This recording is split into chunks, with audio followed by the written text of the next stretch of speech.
தைரியமா பேசு அப்படி ஊக்கம் கொடுத்தார் இல்லையா, அன்னைக்கு அந்த சிறகு அப்படி விரித்து விட்டதால தான் இன்னைக்கு உலகம் முழுக்க போய் நான் பறந்து பேச முடிகிறது. இந்த பிள்ளைகள் எல்லாம் பேசும்போது நான் நல்லா யோசிச்சு பார்க்கிறேன். அப்பெல்லாம் பள்ளிக்கூடத்தில் பேசுற போது என்ன மாதிரியான மனோநிலையில இருந்தோம் அப்படின்னு பேச நினைப்போம். ஆனா முழுக்க தைரியமா பேச முடியாது. ஏதோ ஒரு பயம் வந்து தொண்டையில நிற்கும். அப்படியே தப்பா பேசிட்டா என்ன பண்றது அப்படின்லாம் பயப்படுவோம். எனக்கு நல்ல நினைவு இருக்கு, ஒரு மகாத்மா காந்தி பற்றிய ஒரு பேச்சு போட்டி. இந்த பேச்சு போட்டிக்கு நான் போன போது எங்க வாத்தியார் என்ன பண்ணாரு, வேற ஒரு வாத்தியார பொறுப்பா விட்டு கூட்டிட்டு போ அப்படின்னார். அது வந்து ஒரு இன்டர் ஸ்கூல் பேச்சு போட்டி. என்னுடைய சிதம்பரம் சுவாமிநாதன் அவர் வரல, அவர் வேற ஒரு வாத்தியார பொறுப்பா விட்டு பேச்சு போட்டிக்கு கூட்டிட்டு போங்கன்னார். இந்த மகாத்மா காந்தியை பற்றிய பேச்செல்லாம் தயார் பண்ணி பேசிக்கிட்டே வரும்போது மகாத்மா காந்தி அடிகளை சுட்டவன் பேர் மறந்து போச்சு, வரமாட்டேங்குது. அது அப்படியே நின்று தொண்டக்குடியில் நிற்கிது, அந்த பேர் வரமாட்டேங்குது. இது வரலன்னா கூட ஒன்றும் பிரச்சனை இல்லை, காந்திக்கு அதை பற்றி கவலை கிடையாது. அவன் சுட்டவன் பேர் காந்திக்கு தெரிஞ்சு இப்ப என்ன போகுது, தெரியாம தான் அவர் போய் சேர்ந்திருப்பார் பெருவாரியா. ஆனா எங்க கூட வந்தார் பாருங்க, அந்த வாத்தியார் ஓரத்துல இருந்து இப்படி இப்படி இருந்தார். அவர் என்ன சுற்றுவார் மாதிரி இருக்கு. இப்போ நீ மட்டும் இதை சரியா சொல்லாம இறங்குனா உன்னை உதப்பேங்கிற மாதிரி அப்படி இப்படிங்கிறாரு. எனக்கு பயமா இருக்கு, ஏன்னா மறந்து போச்சு அந்த பேச்சு. அப்படி யோசிச்சேன், எனக்கு சொல்ல வரல. பல பல படம்னு கல்ல இருந்து அப்படியே தண்ணி வந்து கொட்டுது. ஏன்னா அவர் இறங்குனா கொண்டு வருவாரு. காந்திக்கு கோட்ஸே இருக்கிறாரோ இல்லையோ, எனக்கு கோட்ஸே ரெடியா இருக்கிறாரு. நான் அப்படியே நடுங்கி போய் என்ன பண்றது அப்படின்னு தெரியாம அப்படியே திகைச்சு போய் பல பல பல அழுதுட்டு அப்படியே இறங்கி ஓடி போயிட்டேன். ஆனா ஃபர்ஸ்ட் பிரைஸ்ன்னு சொல்லி என் பேர் சொன்னாங்க. எனக்கே புரியல, நமக்கு எதுக்கு ஃபர்ஸ்ட் பிரைஸ் கொடுக்குறாங்க, நம்ம தான் பேரே சொல்லலையே அப்படின்னு. அந்த ஜட்ஜு அதை சொல்லும் போது சொல்றாரு, மற்றவங்களாம் பேசினாங்க, ஆனா காந்தியை சுடுறதுன்னு சொன்ன உடனே கண்ணீர் விட்டாரு.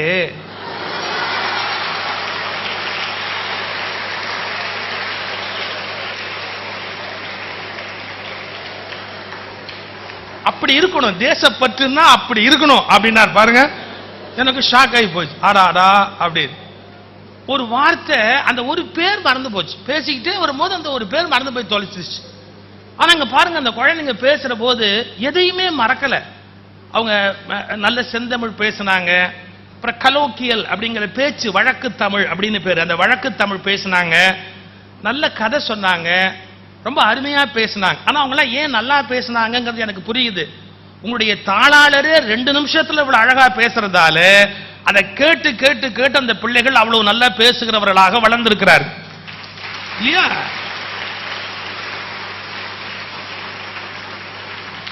எனக்கு என்ன வருத்தமா இருக்கு அப்படின்னு கேட்டா, இந்த மாதிரி ஒரு பள்ளிக்கூடத்தில் படிக்கிற வாய்ப்பு எனக்கு இல்லையே. ஒருவேளை எனக்கு இன்னொரு பிறவி இருந்து இதே சென்னையில வந்து பிறந்தா இந்த பள்ளிக்கூடத்தில் எனக்கு அட்மிஷன் கிடைச்சா நான் சந்தோஷப்படுவேன் அப்படிங்கிற அளவுக்கு நான் அவ்வளவு மகிழ்ச்சியாக நல்ல சூழ்நிலை. என்ன அழகா குழந்தைங்க பாடினாங்க. எனக்கு கூட நான் கரஸ்பாண்ட் சார்ட்ட கேட்டேன், என்ன சார் ஸ்டேஜ் போட்டு எல்லா பிள்ளைகளையும் உட்காந்து வச்சு ஒரே பாட்டில் இறக்கிட்டீங்களே, இன்னொரு 3 பாட்டாவது அவங்க பாடி இருந்திருக்கலாம். ஏன்னா ஸ்டேஜ் போடுறதே பெரிய விஷயம் அந்த குழந்தைங்களுக்கு. அப்படியெல்லாம் மைக்கெல்லாம் வச்சுட்டு உடனே அந்த ஸ்டேஜை கழிச்சு பிள்ளைங்களை இறக்கிட்டீங்களே, இன்னும் 2-3 பாட்டு கூட அவங்கள பாட சொல்லி கேட்டிருக்கலாமே, அவ்வளோ அழகா பாடுறாங்களே குழந்தைங்க அப்படின்னு நான் மகிழ்ச்சி அடைந்தேன். கலை, இலக்கியம், ஒழுக்கம், படிப்பு எல்லாத்துக்கும் முக்கியத்துவம் கொடுக்குறீங்க உங்க பள்ளிக்கூடத்தில். Curricular and go curricular activities எல்லாத்துக்கும் முக்கியத்துவம் கொடுத்து இவ்வளவு அருமையாக இந்த பிள்ளைகளை தயாரிக்கிறீர்கள்.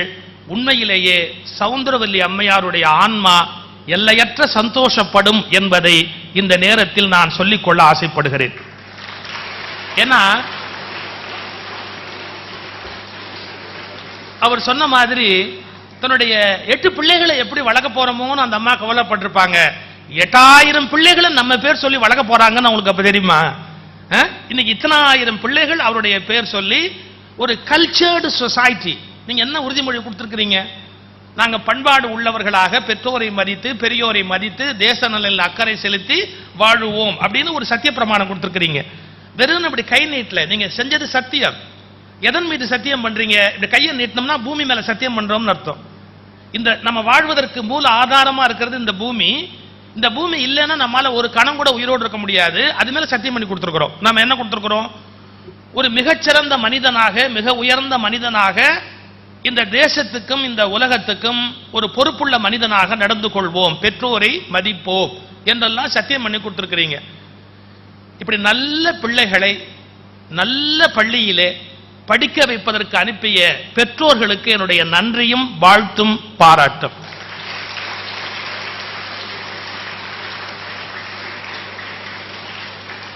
இன்றைக்கு மதர்ஸ் டே, தாயாருடைய தினமாக, தாயாருடைய பெருமையினை சொல்வதாக அன்னையார் அவருடைய அந்த பிறந்த தினத்தை தாயார் தினமாகவே இந்த பள்ளியில கொண்டாடி கொண்டிருக்கிறீர்கள்.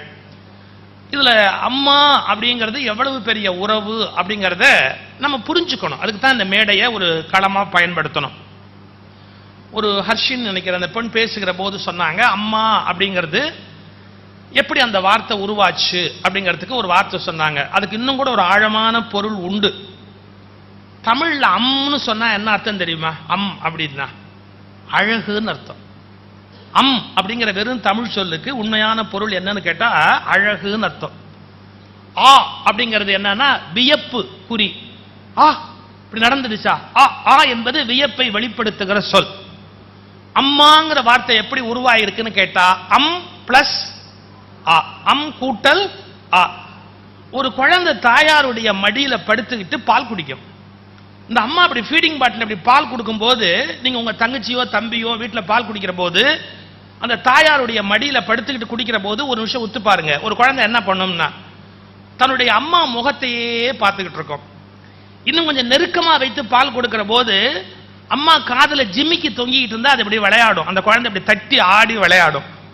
அந்த அரை தூக்கத்துல ஒரு குடிகார போதை மாதிரி அப்படியே அந்த கண் அதுக்கு மயங்கிக்கிட்டு அப்படியே உள்ள போகும். அந்த பால் குடிக்க குடிக்க அப்படியே ஒரு மயக்கம் வரும். அந்த ஆழ்ந்த உறக்க நிலைக்கு போகிற போது அம்மாவையே உத்து பார்த்துக்கிட்டே அந்த பால் குடிக்கும். சைக்காலஜில சொல்றான், தூக்கத்துக்கு போகிற போது எது உன் மனதில் பதிகிறதோ அது வாழ்நாள் முழுவதும் உனக்கு மறையாது. நம்ம அப்படியே உள்ளார்ந்த தூக்கத்துக்கு போற போது ஒரு விஷயம் உள்ள போகுது பாருங்க, அது வாழ்நாள் முழுக்க மறையாது. ஒவ்வொரு முறையும் ஒரு குழந்தை தாயிடத்தில் பால் குடித்துக் கொண்டே தாய் முகத்தை ரசித்துக் கொண்டே தன் மீது அவள் காட்டுகிற அன்பை, அந்த பால் கொடுக்கிறது அன்பு தானே, இந்த குழந்தைக்கு பசி போகணும் அப்படின்னு அதை அப்படியே நினைச்சுக்கிட்டே நம்ம நல்லது செய்யறாங்க, நமக்கு நல்லது பண்றாங்க அப்படிங்கிற நினைப்போட அம்மாவை பார்த்துக்கிட்டே ரசிச்சுக்கிட்டே அப்படியே தூங்க போகுது. ஒவ்வொரு குழந்தையும் பார்க்கிற முதல் உலக பேர் அழகி அவனுடைய அம்மா அம்மா அம்மா மட்டும்தான்.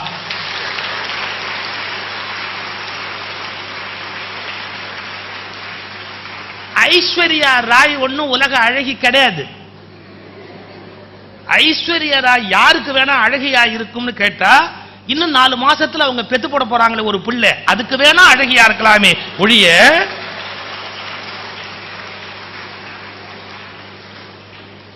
ஏன்னா தாய் ஒரு குழந்தைக்கு முதல் அழகி. அழகின் வியப்பு சொல் அம்மா அப்படின்னு உருவாயிருக்கு. நான் ஐஸ்வர்யாவை பத்தி சொன்னேன்ல, ஒரு செய்தி சொல்றேன் பாருங்க. அப்துல் கலாம் ஜனாதிபதியா இருந்த போது ஒரு பள்ளிக்கூடத்துக்கு போனார். பெண்கள் பள்ளிக்கூடத்தில் ஒரு கேள்வி கேட்டார். என்ன கேள்வி கேட்டார்? அப்பதான் ஐஸ்வர்யா உலக அழகியா தேர்ந்தெடுத்து இருந்தாங்க.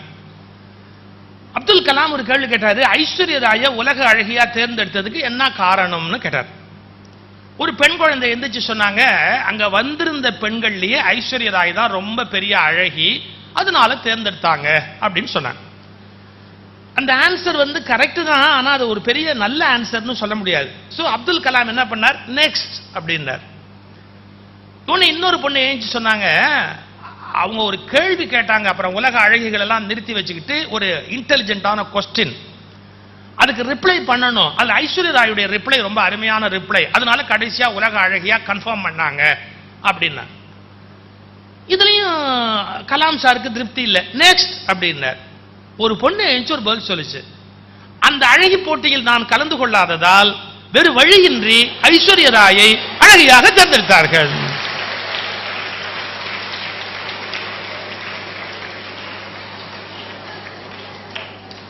அப்துல் கலாம் சொன்னார், this is the correct answer.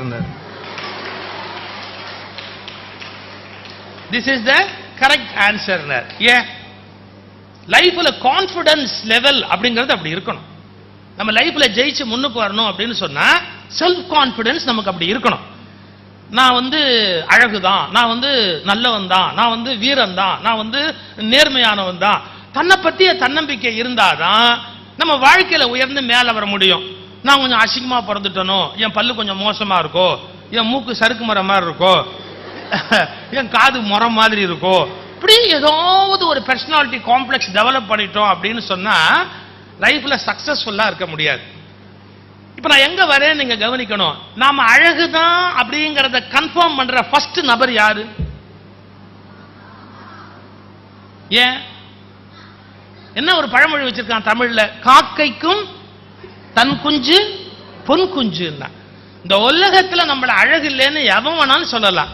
ஆனா முதல்ல நம்மளை பார்த்து ராசா ஒன்ன மாதிரி உண்டா அப்படின்னு பாருங்க.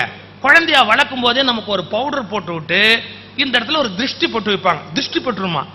சில வீட்டுல திருஷ்டியே புள்ளையா வந்து பிறந்திருக்கும். எது அந்த திருஷ்டி போட்டு இருக்கு இல்லையா, அதுவே புள்ளையா வந்து பிறந்திருக்கும். அதுக்கும் அவங்க அம்மா என்ன பண்ணுவாங்க, அது ஒரு திருஷ்டி போட்டு வைப்பாங்க. ஏன்? அது அழகு. நான் சொல்றது பெரிய விஷயம். சைக்காலஜில என்ன கத்து கொடுக்குறான், நம்முடைய பர்சனாலிட்டிங்கிறது எப்படி உருவாகுதுன்னு கேட்டா, பிறரிடம் இருந்து பெறுகிற தகவல்களை பொறுத்தே நாம் நம்மை பற்றிய ஒரு எண்ண உருவாக்கத்துக்கு வருகிறோம். இதான் பேஸ். நான் அறிவாளியா இல்லையா, நான் அழகா அழகு இல்லையா, நான் தீரனா தீரன் இல்லையா அப்படிங்கறத என்னை பத்தி மற்றவங்க சொல்ற விஷயத்துல இருந்து தான் நான் சேகரிக்கிறேன். ஐ கலெக்ட், எல்லாத்தையும் நான் உருவாக்கிக்கிட்டே போறேன். இப்ப முதல்ல நான் அழகு அல்லது ஒரு சிறந்தது அப்படிங்கிற எண்ணத்தை எனக்கு முதல்ல ஊட்டுகிற ஜீவன் யார் அப்படின்னு கேட்டா என் தாய் தான். தினம் என்ன அலங்காரம் பண்ணி பார்த்து தலையை வாரி விட்டு குளிப்பாட்டி அப்புறம் வந்து கொஞ்சி திருஷ்டி சுத்தி போட்டு, ஒரு அமாவாசைன்னா இன்னைக்கு மிளகா சுத்தி போடு, உப்பு சுத்தி போடு, ஏன் கண்டுபிட்டு போயிடும் பிள்ளைக்கு அப்படின்னு. இப்ப பாருங்க, முதல்ல என்ன அழகுங்கிற கான்செப்ட என் மைண்ட்ல விதைச்சது யாரு, நான் சிறந்த மனிதன் அப்படிங்கிற எண்ணத்தை விதைச்சது யாருன்னா அது தாய் தான். அப்போ எவ்வளவு நன்றி உடையவர்களாக நாம இருக்கணும், நம்முடைய தாயாருக்கு எவ்வளவு நன்றி உடையவங்களா இருக்கணும். அந்த குழந்தை பேசும்போது சொன்னாங்க, எத்தனையோ விஞ்ஞானிகளை உருவாக்கியது தாய் அப்படின்னு. இதுக்கு ஒரு சம்பவம் இருக்கு, நீங்க கேள்விப்பட்டிருக்கலாம். ஒரு பையனை கொண்டு போய் பள்ளிக்கூடத்தில் விடுறாங்க. அந்த பையனுக்கு அப்ப பள்ளிக்கூடத்தில் சேர்த்த போது 4 வயசு. அந்த பையன் பேர் டாமி. கொண்டு போய் பள்ளிக்கூடத்தில் விடுறாங்க. நம்ம ஊர்ல டாமி நாய்க்கு தான் பேர் வைப்போம்ல, அவங்க ஊர்ல பையனுக்கே பேர் வச்சிருக்காங்க, டாமின்னு கூப்பிடுறாங்க. கூப்பிடுற பேர் அது, அவனுக்கு வச்ச பேர் வேற, கூப்பிடுற பேர் டாமி. இந்த டாமியை கொண்டு போய் பள்ளிக்கூடத்தில் விட்டுட்டாங்க. அந்த பையனுக்கு ஒரு சின்ன குறை, உடல் உறுப்புல ஒரு குறைபாடு. என்ன குறைபாடுனா, காது கொஞ்சம் கேட்காது, பார்ஷியலி டெஃப்.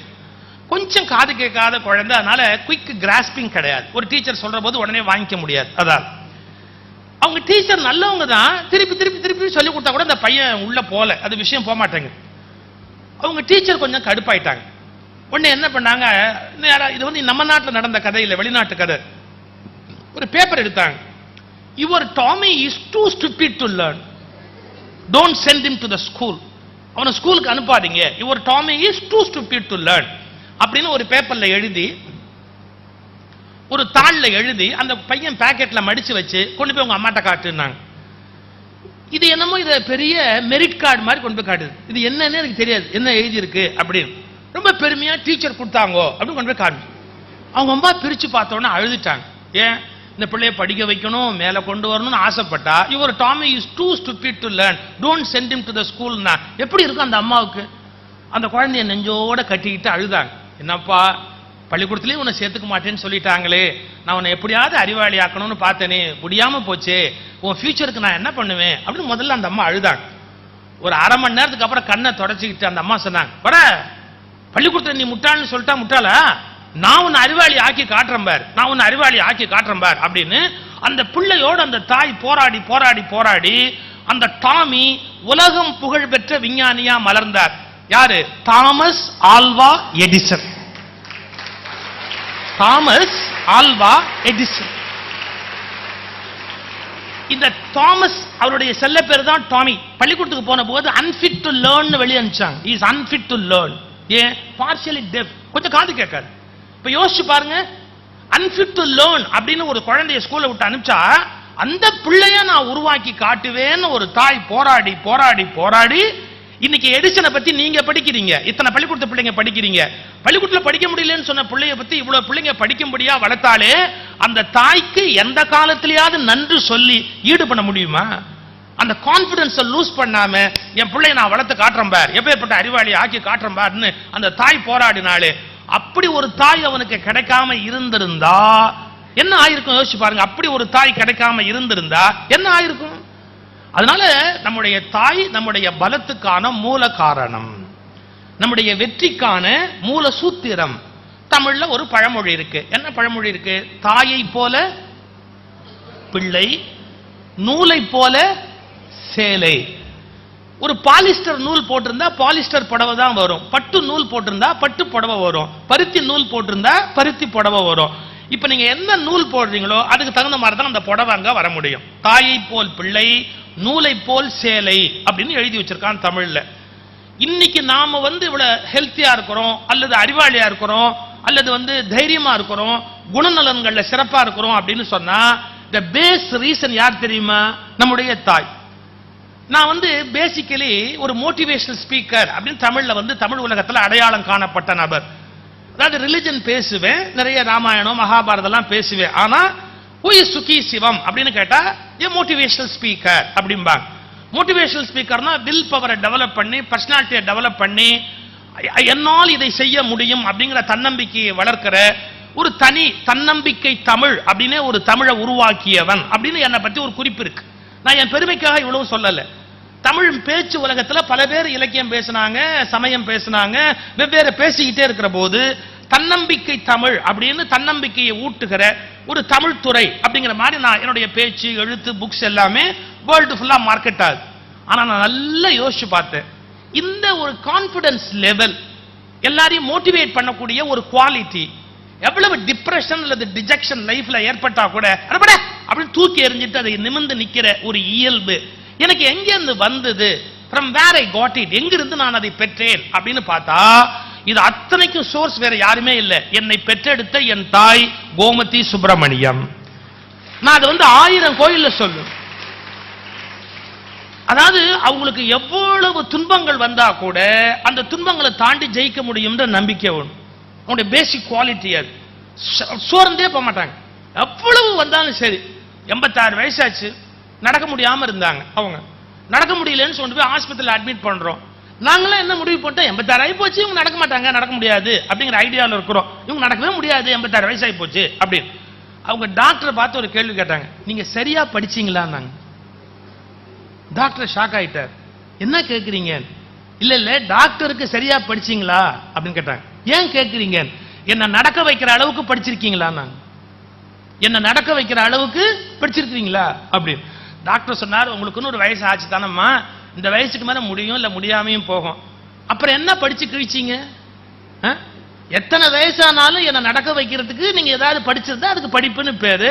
அதை விட்டு இத்தனை வயசாகி போச்சுன்னா, வயசாகி போச்சுன்னா எனக்கே தெரியுமே, அதுக்கப்புறமும் நடக்க வைக்கிறதுக்கு மருந்து இருக்கா, மாத்திரை இருக்கா, வழி இருக்கான்னு யோசிங்க அப்படிங்கிறாங்க.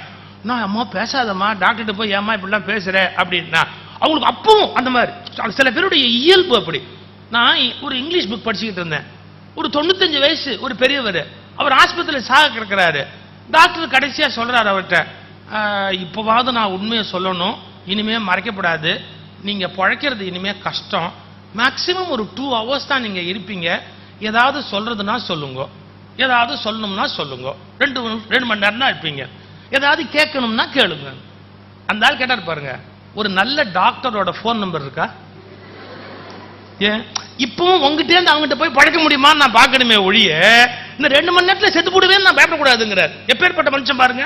இந்த சேம் குவாலிட்டி எங்க அம்மாவுக்கு, சேம் குவாலிட்டி. 6 days ஹாஸ்பிட்டல்ல வச்சு சொல்றோம்.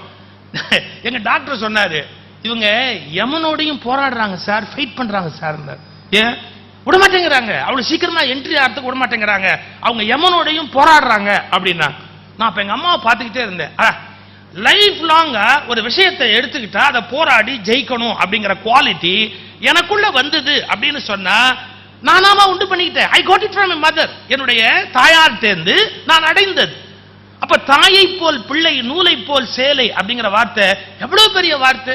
நம்முடைய மிகப்பெரிய வெற்றிகளுக்கும் குணநலன்களுக்கும் நம்முடைய பண்புகளுக்கும் காரணமாக இருக்கிறவள் நம்முடைய தாய்.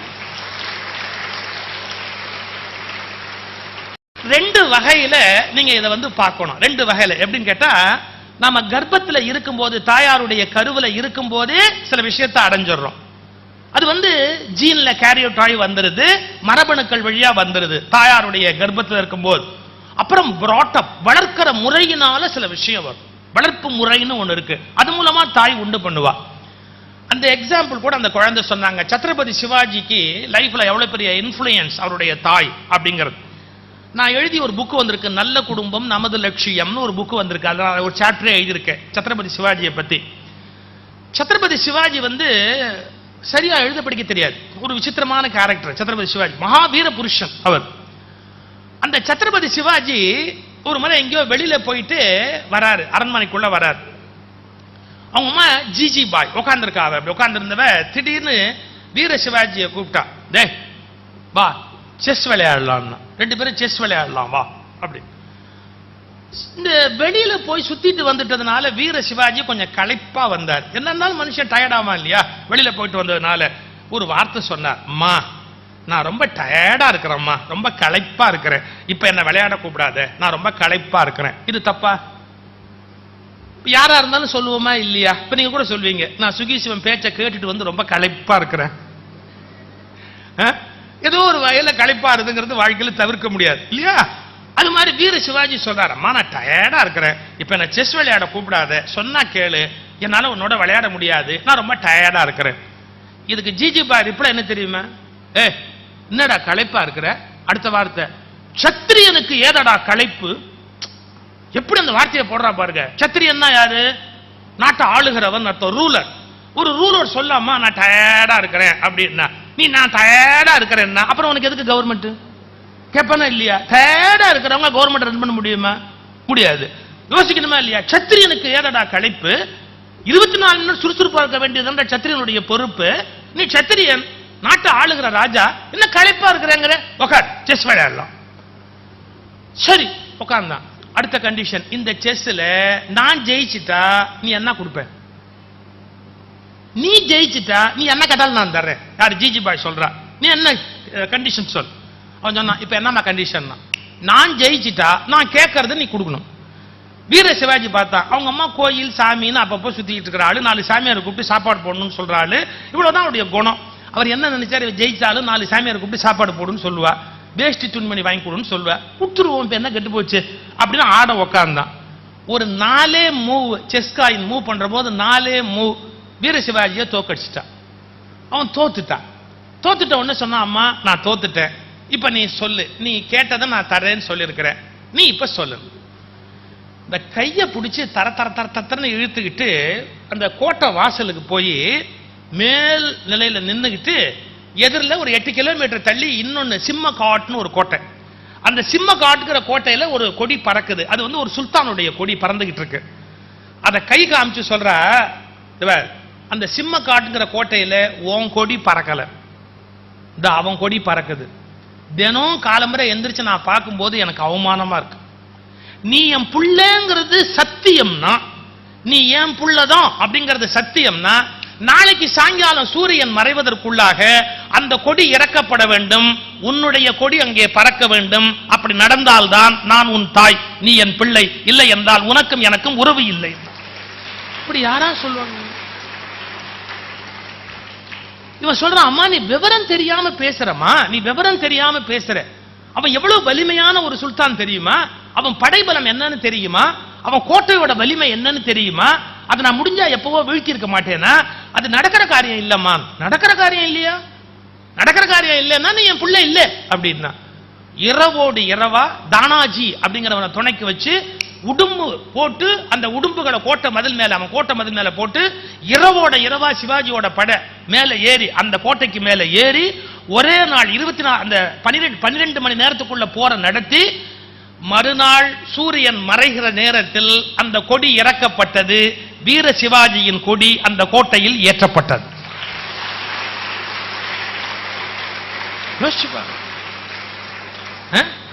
அப்போ வெறும் சிவாஜியை, வார்த்தையை குறிச்சுக்கங்க, வெறும் சிவாஜியை வீர சிவாஜியாக ஆக்கியவள் அவனை பெற்றெடுத்த தாய். வெறும் சிவாஜியை வீர சிவாஜியாக ஆக்கினார். ஏன்? என்ன முடியாதோ அதை முடிக்கணும்ங்கிறார். அந்த கோட்டையில அந்த கொடியெல்லாம் இறக்கி என்னால ஆட்சியை பிடிக்க முடியாதுமாங்கிறான். முடியாததை முடிச்சாதான்டா நீ என் புள்ள அப்படிங்கிறான். நான் எழுதி ஒரு புத்தகம் வந்திருக்கு, வாழ்ந்து பார்க்கலாம் வா அப்படின்னு ஒரு புக்கு. அதுல நான் 2 வார்த்தை எழுதியிருக்கிறேன். இந்த உலகத்துல மனுஷங்களை 2ஆ பிரிக்கலாம் கேட்டகரி. எப்படின்னா, முடிந்ததை முடிப்பவர்கள் அப்படின்னு ஒரு வகை இருக்கு, இன்னொரு வகை முடியாததை முடிப்பவர்கள் அப்படின்னு ஒரு வகை இருக்கு. எப்படி? முடிஞ்சதை முடிக்கிறோம். இப்ப சில பேர் சொல்லுவாங்க, அந்த வேலை செய்யுங்கன்னா, முடிஞ்சா செய்ய மாட்டோமா சார், முடியல ஏன் இப்படி உயிரை எடுக்கிறீங்க, முடியல அப்படின்பா. இப்ப முடிஞ்சதை முடிக்கிறவங்க ஒரு வகை, இன்னொன்னு என்ன வகை? முடியாததை முடிப்பவர்கள். இப்ப நீங்க யோசிப்பீங்க, சில பேர் முடியறதையே முடிக்க மாட்டாங்க. நான் அவங்களெல்லாம் மனுஷன்னு சேர்த்துக்கிறதே இல்லை, அதனால தான் அதை தள்ளிட்டேன். மனுஷனை 2ஆ தான் பிரிக்க முடியும், முடிந்ததை முடிப்பவர், முடியாததை முடிப்பவர். இப்ப முடிந்ததையே முடிக்காம இருக்கிறான்னா மனுஷன் சேர்த்துக்க கூடாது, அவனை வெளியே தள்ளிடணும். அவன் பேரை வாக்காளர் பட்டியல்ல இருந்து நீக்கணும், வேஸ்ட். அவன் உயிரோடு இருந்து ஒன்றும் பிரயோஜனம் கிடையாது. சரி, இப்ப முடிந்ததை முடிப்பவருக்கு முடியாதை முடிப்பவருக்கு என்ன வித்தியாசம்? நான் எழுதியிருந்தேன் என் புத்தகத்துல. இப்ப ஒரு மாசம் 1ஆம் தேதி ஆச்சுன்னு வச்சுங்க, நான் நேரா உட்காந்து சிகை அலங்கார நிலையம் அங்க போறோம், முடி வெட்டிக்கிறதுக்காக போறோம். நான் போன உடனே என்ன பண்ணுவேன்னா தூங்கிடுவேன். நான் முழிச்சிருந்தா ஏதாவது கொனஸ்ட பண்ணிக்கிட்டே இருப்பேன், இது நீட்டிக்கிட்டு இருக்கு, இதை கொஞ்சம் குறையன்னு. அது ரொம்ப வம்பா போயிடும். ஆனா நான் என்ன பண்ணுவேன், பேசாம கண்ணை மூடி அப்படியே தூங்கிடுவேன். அவர் இஷ்டத்துக்கு விளையாடுவார். ஒரு 1 மணி நேரம் கழிச்சு ஒரு தட்டுவார், எந்திரிங்க அப்படிம்பார். பார்த்தா எனக்கே என்ன அடையாளம் தெரியாது, எல்லாமே என்ன மாத்தி இருப்பாரு. முடிஞ்சு போச்சு. நான் என்ன எழுதுனேன், முடிந்ததை முடிப்பவர்கள் முடி வெட்டி கொள்ளுகிறார்கள். அதுல எந்த முயற்சியுமே நம்மளது இல்ல, யாரும் வெட்டி விடுறா பேசாம உட்காந்துக்கிறோம். முடிந்ததை முடிப்பவர்கள் முடி வெட்டி கொள்ளுகிறார்கள், முடியாததை முடிப்பவர்கள் முடி சூடிக்கொள்ளுகிறார்கள். நாம் முடி வெட்டி கொள்ள பிறந்தோமா, முடி சூடிக்கொள்ள பிறந்தோமா என்று வாழ்க்கையில யோசிக்கணும். முடி சூடிக்கொள்வதுனா என்ன? பிகமிங் த கிங் இல்லையா? முடி சூடிக்கொள்வதுன்னா என்ன அர்த்தம்? Becoming the king. ஒரு விஷயத்துல நம்ம ராஜாவா ஆகிறதுக்கு பேரு, அரசர் ஆகிறதுக்கு பேரு, மன்னர் ஆவதற்கு பேரு என்ன? Becoming the king. அதுக்கு என்ன பேரு? முடி சூடிக்கொள்ளுதல். இப்ப வீர சிவாஜி வெறும் சிவாஜியா தான் இருந்தான். என்ன முடியாதுமோ, அதை ஜெயிக்கிறது முடியாதுமோ அப்படின்னா, முடியாததை முடிச்சாதானே நீ என் மகன் அப்படின்னு அவ்வளவு பெரிய ரூலரா ஆக்கின பெருமை யாருக்கு உண்டு? அவருடைய தாய். இப்படி யோசிச்சு பார்க்கணும். ஒவ்வொரு மனுஷனுடைய லைஃப்லயும் மிகப்பெரிய டர்னிங் பாயிண்ட், திருப்பு முனை அப்படிங்கிறது யாரா இருப்பான்னா, மதர் தான் பெரிய திருப்பு முனையா இருப்பார். அவருடைய அன்புக்கு, அவருடைய வலிமைக்கு எல்லாத்துக்கும் ஈடு இன்னொன்னு கிடையாது. நீங்க டிஸ்கவரி சேனல் பார்த்திருக்கீங்களா? நான் விரும்பி பார்க்கிற சேனல் டிஸ்கவரி சேனல். நான் இது மாதிரி ஒரு ஊர்ல கேட்டேன், டிஸ்கவரி சேனல் பார்த்திருக்கீங்களா? உங்களையே அதுல பார்த்திருக்கிறோம் தான். டிஸ்கவரி சேனல்ல என்ன வரும்? விலங்கா வரும் இல்லையா? அவன் என்ன பெருமையா சொல்றான், உங்களை கூட அதுல பார்த்திருக்கிறேன் அப்படின்னு. நான் அதை பத்தி ஒன்றும் கவலைப்படல, சரிதான் போறான் போ அப்படியே. நம்ம டிஸ்கவரி சேனல்ல வர்றதெல்லாம் ஒன்றும் மேக்கப் எல்லாம் போடாது, ஒன்றும் பொய்யெல்லாம் சொல்லாது, அதனால ஒன்றும் நமக்கு தப்பு இல்லை, நம்மளால சேர்த்தா கூட ஒன்றும் தப்பு கிடையாது. எனக்கு பிடிச்சது national geography channel and Discovery channel. எனக்கு எப்போ டைம் கிடைச்சாலும் நான் ரூம்ல தங்கி இருக்கிறேன் எங்கேயாதுன்னா அப்படி பார்த்து நேராக அதுக்கு வந்துடுவேன். நிறைய இன்ஃபர்மேஷன் கொடுப்பான். அது நான் ஒரு தடவை பார்த்து ஆச்சரியப்பட்ட விஷயம் என்னன்னா, தாய்மை என்பது எவ்வளவு பெரிய விஷயம் அப்படின்னு ஒரு ப்ரோக்ராம் போட்டான். சைல்டு இன் த வூம்ப் அப்படின்னு ஒரு ப்ரோக்ராம். அதாவது கன்சீவ் ஆன டேட்ல இருந்து டெலிவரி ஆகிற வரைக்கும் இருக்கிற விஷயத்தை, ஒரு குழந்தை உலகத்துல வந்து பிறக்கிற வரையில ஒரு மதர் எவ்வளவு தூரத்துக்கு ஸ்ட்ரகிள் பண்ண வேண்டியிருக்கு அப்படிங்கறத கம்ப்ளீட்டா கொண்டாந்து காமிச்சான். அதுக்கு முன்னாடி ஒரு ப்ரோக்ராம், அதாவது விலங்கு கூட எப்படி தாய்மையில அன்பா இருக்கு அப்படிங்கறத பத்தி ஒரு ப்ரோக்ராம் காமிச்சான். நீங்க யோசிச்சு பாருங்க, ஒருத்த நல்ல தின்னுபிட்டு பயங்கரமா தின்னுபிட்டு நெளியிறான்னு வச்சுங்க. சில பேர் லைஃப் லாங் டாஸ்கே முழுக்க திங்கணும். அதாவது கல்யாண வீட்டுல சாப்பிட்டு இருந்துச்சா சில பேர் வாயை திறக்க மாட்டான். ஏன்டா வாயை திறக்கலன்னா, திறந்தா வடைய காக்கா கொத்தி விடும். எவ்வளவு அவசரத்துக்கு சாப்பிட்டுருக்கான் பார். ஒரு கல்யாணத்துக்கு நான் போயிருந்தேன். கல்யாணத்துல சாப்பிட்டு நான் எந்திரிக்கும் போது எனக்கு 3 ரோ தள்ளி உட்கார்ந்துருக்கிற ஆளு எந்திரிச்சான். இந்த கையில கர்ச்சீஃபும் செல்போனும் இப்படி வச்சிருக்கான். இந்த கையில சாப்பிட்டு மூட நெய் பெய்து முழங்கை வழிவார இப்படி ஒழுகுது. இப்படி எந்திரிச்சான். இடுப்பு வேஷ்டி நழுவுது. திருவள்ளுவர் திருவள்ளுவர் எழுதியிருக்கிறார், உடுக்கை இழந்தவன் கைபோல் ஆங்கே இடுக்கண் களைவதாம் நட்பு. நட்பு பக்கத்துல இருக்கணுமே. நல்ல வேளை ஒரு 2 ரோ தள்ளி இருந்த ஒரு ஃப்ரெண்ட், அவன் ஃப்ரெண்டு அப்படியே ஜம்ப் பண்ணி ஓடியாந்து நேரா இடுப்பு வேஷ்டியை இறுக்கி கட்டி விட்டு அவனை பார்த்து கேட்டான், இப்படியாடா திங்கிறது? அவன் அது எப்படி தெரியுமா, சாப்பிடறதுக்கு வசதியா தளர்த்தி விட்டு சாப்பிட்டுக்கிறான். வேஷ்டிய தளர்த்தி விட்டு கொள்ளளவு கூட்டணும் இல்லையா, கொள்ளளவை இன்க்ரீஸ் பண்றதுக்கு சாப்பிட்டுருக்கிறான். அதை அவன் கடுப்பா கேட்டான், இப்படியா சாப்பிடுறது? வேஷ்டி நழுவுது, இப்படியா சாப்பிடுறது? ஒரு அளவா சாப்பிட வேண்டாமா? இவன் சொன்னான், இதுதான் நம்ம அளவே. எது? அது நழுவ ஆரம்பிச்சாதான் சாப்பிட்டுக்கிறானே அர்த்தமா. இந்த மாதிரி ஆளு நீங்க என்ன சொல்வீங்க? நல்லா சாப்பிட்டுட்டு தலையில ஒருத்தன் உருண்டா நீங்க என்ன சொல்வீங்க? மலைப்பாம்பு மாதிரி நெளியிறான். இதுதான் நம்ம எந்த ஒரு நீங்க இலக்கியத்தையும் எடுத்து பார்த்தாலும் அதிகமா தின்னுபிட்டு நெளியறவனுக்கு என்ன சொல்லுவாங்க? மலைப்பாம்பு மாதிரிம்பாங்க. ஏன்? அது அப்படியே வாயை திறந்து ஒரு கண்ணுக்குட்டி அப்படியே முழுங்கிக்கும். இதை டைஜஸ்ட் பண்ணும் இல்லையா, அதுக்காக என்ன பண்ணும்? துணியை புழியிற மாதிரி தன்னை அப்படியே புழியும். மரத்து மேல ஏறி மரத்தை ஒரு சுத்தும், ஏன்னா உள்ள இருக்கிறத உடைக்கிறதுக்காக அப்படியே நெளியும். தின்னுபிட்டு நெளியறவனுக்கு என்ன பேரு? மலைப்பாம்பு. வேகமா தண்ணீர்ல ஒரு விலங்கு முழுங்கும் எல்லாத்தையும். என்ன? முதல்ல அப்படி வாயை திறந்தது அப்படின்னா எவ்வளவு பெரிய பீஸையும் அப்படியே உள்ள விழுங்கிடும், டபக்குன்னு உள்ள விழுங்கிடும். எனக்கு தெரிஞ்ச நிலத்துல அதிகமா ஒண்ணு தின்ற ஒரு உணவுக்கு அலையிற விலங்கு மலைப்பாம்பு. அதிகமா தண்ணீர்ல திங்கிறதுக்கு அலையிற விலங்கு முதல்ல. மனசுல வச்சு இத ரெண்ட பத்தி டிஸ்கவரி சேனல்ல ஒரு ப்ரோக்ராம் போடுறான் மலைப்பாம்பை பத்தி. இந்த மலைப்பாம்பு என்ன பண்ணுது? முட்டை போடுது, தன்னுடைய அடுத்த தலைமுறையை உண்டு பண்ணுது. இது என்ன பண்ணுது? அந்த முட்டையை இட்டதுல இருந்து மணல் பகுதியில மேல அப்படியே தான் மேல சுத்தி படுத்துக்குது. ஏன்னா அதுக்கு பயம், தன்னுடைய அடுத்த தலைமுறையை யாராவது அழிச்சிருவாங்களோ, யாராவது முட்டையை தூக்கிட்டு போடுவாங்களோ, நாம இதை பாதுகாக்கணும் அப்படிங்கிற வெறியில அப்படியே உட்கார்ந்துருக்கு. அந்த சந்தர்ப்பத்தில் அவன் சொல்றான், இப்போ ஒரு 80 கிலோ இருக்கிற மலைப்பாம்புன்னு வச்சுங்க, 80 கிலோ இருக்கிற மலைப்பாம்பு எந்திரிச்சு அந்தாண்ட போய் சாப்பிடாது. ஏன்னா சாப்பிடறதுக்கு போனா இந்த முட்டை யாராவது ஏதாவது பண்ணிட்டா அது சுத்தி மேல படுத்துக்குது, அது பாட்டுக்கு படுத்துக்குது, பட்னி கிடக்குது. 1 நாள் இல்ல, 2 நாள் இல்ல, 3 நாள் இல்ல. இந்த முட்டை சரியா பக்குவமாயி குஞ்சு பொறிச்சு வெளியில வர்ற வரையில சாப்பிடாமையே படுத்திருக்குது. சார், சாப்பாட்டுக்குன்னே அலையிறது எது? மலைப்பாம்பு. அது சாப்பிடாமையே படுத்திருக்கிறதுக்கு ஒரே காரணம் என்ன? தன்னுடைய அடுத்த தலைமுறையை வளர்க்கணும். அதுக்கு என்ன பேரு? தாய்மை. தாய்மை என்று வருகிற போது தின்னுகிற இயல்புடைய மலைப்பாம்பு தின்னாமல் இருக்கிறது. என்ன ஆச்சரியம்! கடைசியா எழுதுறான், சார் 80 கிலோ மலைப்பாம்பு 40 கிலோவா மாறிவிடும்ன்றான் வெயிட். 80 கிலோ வெயிட் உள்ள மலைப்பாம்பு சாப்பிடாமே கிடந்து 40 கிலோவா கூட மாறிடும், சாப்பிட போவாது. ஏன்? ஒருவேளை இந்த முட்டை யாராவது ஏதாவது பண்ணிட்டா? அப்போ ரட்சகம்னா காப்பாற்றுவது, தான் ஈன்ற தலைமுறையை தான் காப்பாற்றுவது என்ற ரட்சகத்தில் தாய்மைக்கு நிகரான ஒரு உறவு 14 உலகத்திலும் இல்லை. இதான் அந்த தாய்மையினுடைய கிரேட்னஸ். இல்ல என்ன ஆச்சரியம்னு கேட்டா, மலைப்பாம்பு மாதிரியே முதல்ல திங்கிறதுக்கு அலையும். முதல்ல என்ன சாப்பிடலாம், என்னத்தை முழுங்கலாம்னு. அது என்ன பண்ணும்? கரையில இந்த தண்ணியை ஒட்டி ஒரு பக்கத்துல இந்த 2 காலால் அப்படி தள்ளும் மணலை தள்ளிட்டு இதே மாதிரி முட்டையை வச்சிரும். முட்டையை வச்சுட்டு மேல மண்ணை தள்ளிட்டு மேல உட்காந்து அது ஒரே ஒரு காரியம் பண்ணும், தண்ணியில கொஞ்ச நேரமாவது அதுக்கு இருக்கணும். அப்ப என்ன பண்ணும்? இதுல இருந்து இப்படி நழுவி தண்ணிக்குள்ள போகும். ஆனா தண்ணிக்குள்ள போகுமே ஒழிய கண்ணு முழுக்க இது மேலேயே இருக்கும், இப்படி திரும்பி நின்னுக்கும், பார்த்துக்கிட்டே இருக்கும். தண்ணிக்குள்ள போயிட்டு கொஞ்ச நேரத்தை திரும்ப இது மேல அப்படியே படுத்துக்கும், இந்த இடத்துக்கு மேலேயே உட்காந்துருக்கும், இதை பார்த்துக்கிட்டே இருக்கும். திரும்ப தண்ணிக்குள்ள போகும், திரும்ப உட்காந்துக்கும். அப்ப அதுவும் சாப்பிடாது. அதுக்கு உணவு கிடைக்கலன்னா சாப்பிடாது, பேசாம இருக்கும். தண்ணீரில் தின்னுவதற்கு என்றே அலைகிற விலங்கு என்று முதலைய சொல்றோம்.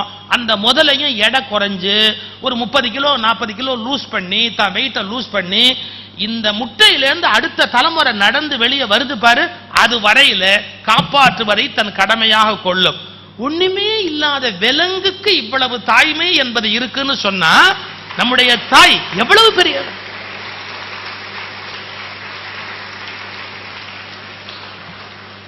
பள்ளிக்கூடத்து பைய ஒரு பையன் இப்படி தூக்கிட்டு வரா, கொஞ்சம் வெயிட்டா இருக்குன்னு. இப்பதான் கவர்மெண்ட்ல கண்டுபிடிச்சிருக்காங்க, முதுகு தண்டு வளையறதுக்கு காரணமே உங்க பையங்கிறது இப்பதான் கண்டுபிடிச்சிருக்காங்க. ரைட். இந்த பைய அப்படி தூக்கிட்டு ஒரு பையன் சொல்ற, ஒரு 5 நிமிஷம் என் பைய வச்சுக்கிட்டா, ஒரு சின்ன வேலை நான் போயிட்டு வந்துடுறேன் அப்படின்னா. என்ன கேட்கறான்? 5 நிமிஷத்துல வருவியா? கரெக்டா 5 நிமிஷத்துல வருவியா கேட்கறான். 5 நிமிஷத்துக்கு மேல ஆனா என்னடா பண்ணுவேன்? பொத்துன்னு போட்டுருவேன். நான் இதை தூக்கிட்டு போக மாட்டேன். யாராவது உங்க கையில வெயிட் கொடுத்தா, யாராவது உங்க கையில வெயிட் கொடுத்தா 5 நிமிஷத்துல வாங்கிக்கிறேன்னு சொன்னா 5 நிமிஷத்துல வாங்கிக்கணும். 10 நிமிஷத்துல வாங்கிக்கிறேன்னு சொன்னா 10 நிமிஷத்துல வாங்கிக்கணும். இப்ப ரேஷன் கடைக்கு போறா, ஒரு சில பேர் கோதுமை அரிசி ஏதாவது வாங்கிட்டு வரா. நான் சொன்ன மாதிரி இடுப்பு வேஷ்டி 70 என்ன கொஞ்சம் பிடிங்க, இந்த வேஷ்டை கட்டிக்கிட்டு வாங்கிக்கிறேன் அப்படின்னா, சரி கொண்டா வாங்கடா, வாங்கிட்டு வந்தா புடி அப்படிங்கிறான். சில பேர் நான் வீடு வரைக்கும் வேஷ்டியை கட்டிக்கிட்டே வரேன், நீ பை வச்சுக்கா, இந்த வேலையெல்லாம் என்கிட்ட வச்சுக்காது, என்ன உடனே பைய வாங்க அப்படிங்கிறான். ஒரு 5 நிமிஷத்துக்கு மேல யாராவது ஒரு வெயிட்டை கொடுத்தா வச்சுக்கிறேன் இல்ல. இப்ப நான் ஒரு கணக்கு சொல்றேன். ஒரு குழந்தை உண்டான நாள்ல இருந்து அதை டெலிவரி ஆற வரையில அந்த தாய் தான் மட்டுமே சுமக்கிறாள். அவளுக்கு நம்ம நன்றி சொல்வதா இருந்தா எவ்வளவு நாள் நன்றி சொல்லணும்? இன்னொரு அம்மா பார்த்து நீ ஒரு 2 மாசம் வச்சுக்கோ, அப்புறம் உனக்கு வேணும் நான் 2 மாசம் வச்சுக்க மாட்டேன்னா, இஸ் இட் பாசிபிள்? அந்த சுமைய தானே சுமந்துகிட்டு நீங்க பாருங்க, சில அந்த தாய்மார்கள் பஸ்ல ஏற முடியாம ஏறுவாங்க. 8 மாசமா இருக்கும், ஆபீஸ் போக வேண்டிய கட்டாயம் இருக்கும், இல்ல ஒரு வேலைக்கு தானே போக வேண்டிய நிர்பந்தம் இருக்கும். அப்ப அந்த பஸ்ல ஏறுவாங்க, மூச்சு முட்டும், அதோட அவங்க நடந்து போவாங்க. அந்த வெயிட் அவங்க ஒத்தரே சுமந்துக்கிட்டு வராங்களே, கொஞ்சம் யோசிச்சு பாருங்க. நாம குழந்தையா இருந்தோம், நம்மள அந்த தாய் வயிற்றுல சுமந்தாலே, அதையெல்லாம் தானே சுமந்துகிட்டு அலைஞ்சாலே, இந்த பாரத்தை சுமந்ததற்கு நன்றி செலுத்துவதாக இருந்தால் இந்த ஜென்மம் முழுவதும் அவளுக்கு உழைத்தால் கூட நன்றி சொல்லி முடியாது. இந்த ஜென்மம் முழுக்க நம்ம உழைச்சா கூட அதுக்கு நம்ம நன்றி சொல்லி முடியவே முடியாது. எத்தனை தடவை உள்ள உதைச்சிருப்போம், உள்ள எத்தனை தடவை உதைச்சிருப்போம், காலால, பிஞ்சு காலால உதைப்போம். அம்மா சொல்வா, குழந்தை உதைக்குது, சந்தோஷமா சொல்வா. உதைக்குதுன்னா வலிக்குதுன்னு தானே அர்த்தம், வருத்தல்ல படணும். உதைக்குது சந்தோஷப்படுறா, ஏன்? அவளுக்கு ஒரு சந்தோஷம். உதைக்குதுன்னா உயிரோட இருக்குதுன்னு அர்த்தம் இல்லையா? புள்ள உதைக்கவே இல்லைன்னா அவளுக்கு உதைக்குது, ஏன்? போயிடுச்சோ, அது உதைக்க மாட்டேங்குது, இப்ப இல்லையோ, பயப்படுறா. அப்ப நம்ம உதைச்சத சந்தோஷமா எடுத்துக்கிட்ட ஒரே ஒரு உயிர் உண்டுன்னு சொன்னா அது தாய் தானே. நம்ம உதைச்சத சந்தோஷமா எடுத்துக்கிட்ட ஒரே உயிர் தாய் தானே. பா நல்ல வேலை, புள்ள உதைக்குது, நல்ல வேலை புள்ள உதைக்குது அப்படிங்கிற. அவளுக்கு சாப்பிட முடியாது. உங்களுக்கு தெரியும், நீங்க பார்த்திருப்பீங்க, உங்க வீடுகளிலேயே பார்த்திருப்பீங்க. உங்க அக்காக்கு திருமணம் ஆகி ஒரு குழந்தை இருந்தா, இல்ல உங்க வீட்டுல வேற பக்கத்துல எல்லாம் பார்த்தா, அந்த குழந்தை உண்டான 3 மாதம் 4 மாசத்துல பார்த்தா பெரட்டிக்கிட்டே வரும். எதையுமே சாப்பிட முடியாது. சாப்பிடணும்னு ஆசையா இருக்கும், ஆனா சாப்பிடவே முடியாது. ஒரு வாமிட்டிங் சென்சேஷன் இருக்கும், டக்குன்னு வாமிட் பண்ணுவாங்க. எதையுமே சாப்பிட முடியாது. அவங்களுக்கு ஆசையா இருக்கும், ஆனா எதையும் சாப்பிட முடியாது. அதே மாதிரி அந்த சந்தர்ப்பத்துல இதை கொடுக்காது அதை கொடுக்காது அப்படிம்பாங்க. ஒரு 8 மாசம் ஆன போது அவங்க புரண்டு படுக்க முடியாது. உங்களுக்கு அந்த சயின்ஸ் ஃபுல்லா தெரியாது. அதாவது குழந்தைய ஒரு கொடி சுத்தி இருக்கும், அந்த கொடி குழந்தைய சுத்திக்கிட்டு கழுத்தை சுத்திட்டு ஆபத்தா போயிடும். அதுக்காக என்ன சொல்லுவாங்க பெரியவங்க, நீ திரும்பி படுக்கிறதா இருந்தா எந்திரிச்சு உட்காரு, நீ எந்திரிச்சு உட்கார்ந்து அப்புறமா லெஃப்ட்ல திரும்பி படு. திரும்பி ரைட்ல திரும்பணும்னா அப்படியே ரைட்ல திரும்ப கூடாது, நீ எந்திரிச்சு உட்கார்ந்து ரைட்ல டர்ன் பண்ணி அப்புறமா படு அப்படிம்பா. தூக்கத்துல எவ்வளவு பெரிய கஷ்டம், லெஃப்ட்லயோ ரைட்லயோ டர்ன் பண்ணக்கூடாது, எந்திரிச்சு உட்கார்ந்து அவங்க திரும்பி படுக்கணும். இப்ப இந்த மாதிரி நம்மளை உருவாக்குறதுக்கு கஷ்டப்பட்டாங்கன்னு நமக்கு தெரியுமா ஏதாவது? இப்ப நான் சொல்றேன், நமக்கு ஒரு சின்ன உதவி யாராவது பண்ணா நம்ம நன்றி சொல்லணுமா இல்லையா? இப்ப எங்கிட்ட ஒரு வேடிக்கையான பழக்கம் என்னன்னா, பொதுவா நான் பேனா கொண்டு வர்ற பழக்கம் கிடையாது. இப்ப இங்க டேபிள்ல ஒரு பேனா வச்சிருந்தாங்க, அந்த பேனாவை எடுத்து அந்த நோட்ஸ்ல எழுதுனேன், பேனா விட்டு போடுவேன். எனக்கு பேனா வந்து காப்பாற்ற தெரியாது. நான் கர்ச்சீஃப் தொலைச்சிருவேன், பேனா தொலைச்சிருவேன். என் ஒய்ஃப் கூட சொல்லுவாங்க, என்னைக்கு என்ன தொலைக்க போறீங்களோ தெரியல அப்படிம்பாங்க. அந்த அதிர்ஷ்டம் எனக்கு வாய்க்கவே இல்லை, அது வேற விஷயம். நீ எதுக்குப்பா இதுக்கு கை தட்டுற? நான் அவ்வளவு கர்ச்சீஃப் தொலைச்சிருக்கேன், அவ்வளவு பேனா தொலைச்சிருக்கேன். எனக்கு ஞாபகம் இருக்கா, ஸ்டேஜுக்கு போவேன் அப்படியே விட்டுட்டு வருவேன். யாராவது ஆட்டோகிராஃப் கேட்டா கூட அவங்க கிட்டே பேனா வாங்கி போட்டு அப்படி கொடுத்து அப்படியே போயிட்டே இருப்பேன். நான் எங்கேயாவது ஒரு கவர்மெண்ட் ஆபீஸுக்கு போக வேண்டியிருக்கு, இல்ல பேங்க்குக்கு போக வேண்டியிருக்கு, ஒரு கைட் போடுங்க சார் அப்படின்ட்டா என்கிட்ட பேனா இருக்காது. இப்படி பார்த்துட்டு நாங்க யார்ட்டையாவது பேனா வாங்கணும், நான் அப்படியே பார்ப்பேன். அது சில பேர்ட்டு தான் பேனா கேட்க முடியும், சில பேர் ஒள்ளுன்னு விழுவான். அந்த முகத்திலேயே சில பேருக்கு எழுதி ஒட்டி இருக்கும், என்ன ஈனாவானா அப்படின்னு எழுதி ஒட்டி இருக்கும். ஈனாவானா என்ன அர்த்தம்? இந்திய வாக்காளன் அர்த்தம். ரெண்டுக்கும் ஒன்றும் பெரிய வித்தியாசமே கிடையாது. சரி, நான் என்ன பண்ணுவேன், அவரை உடனே எப்படி பார்த்துட்டு, எக்ஸ்கியூஸ் மீ, பென் ப்ளீஸ். தமிழ்ல கேட்கலாமா இல்லையா? கேட்க மாட்டேன், இங்கிலீஷ்ல கேட்பேன். ஏன், பிச்சை எடுக்கிறதா இருந்தா ஃபாரின் லாங்குவேஜ்ல தான் எடுக்கணுமே ஒழிய தாய்மொழியில பிச்சை எடுக்க கூடாது.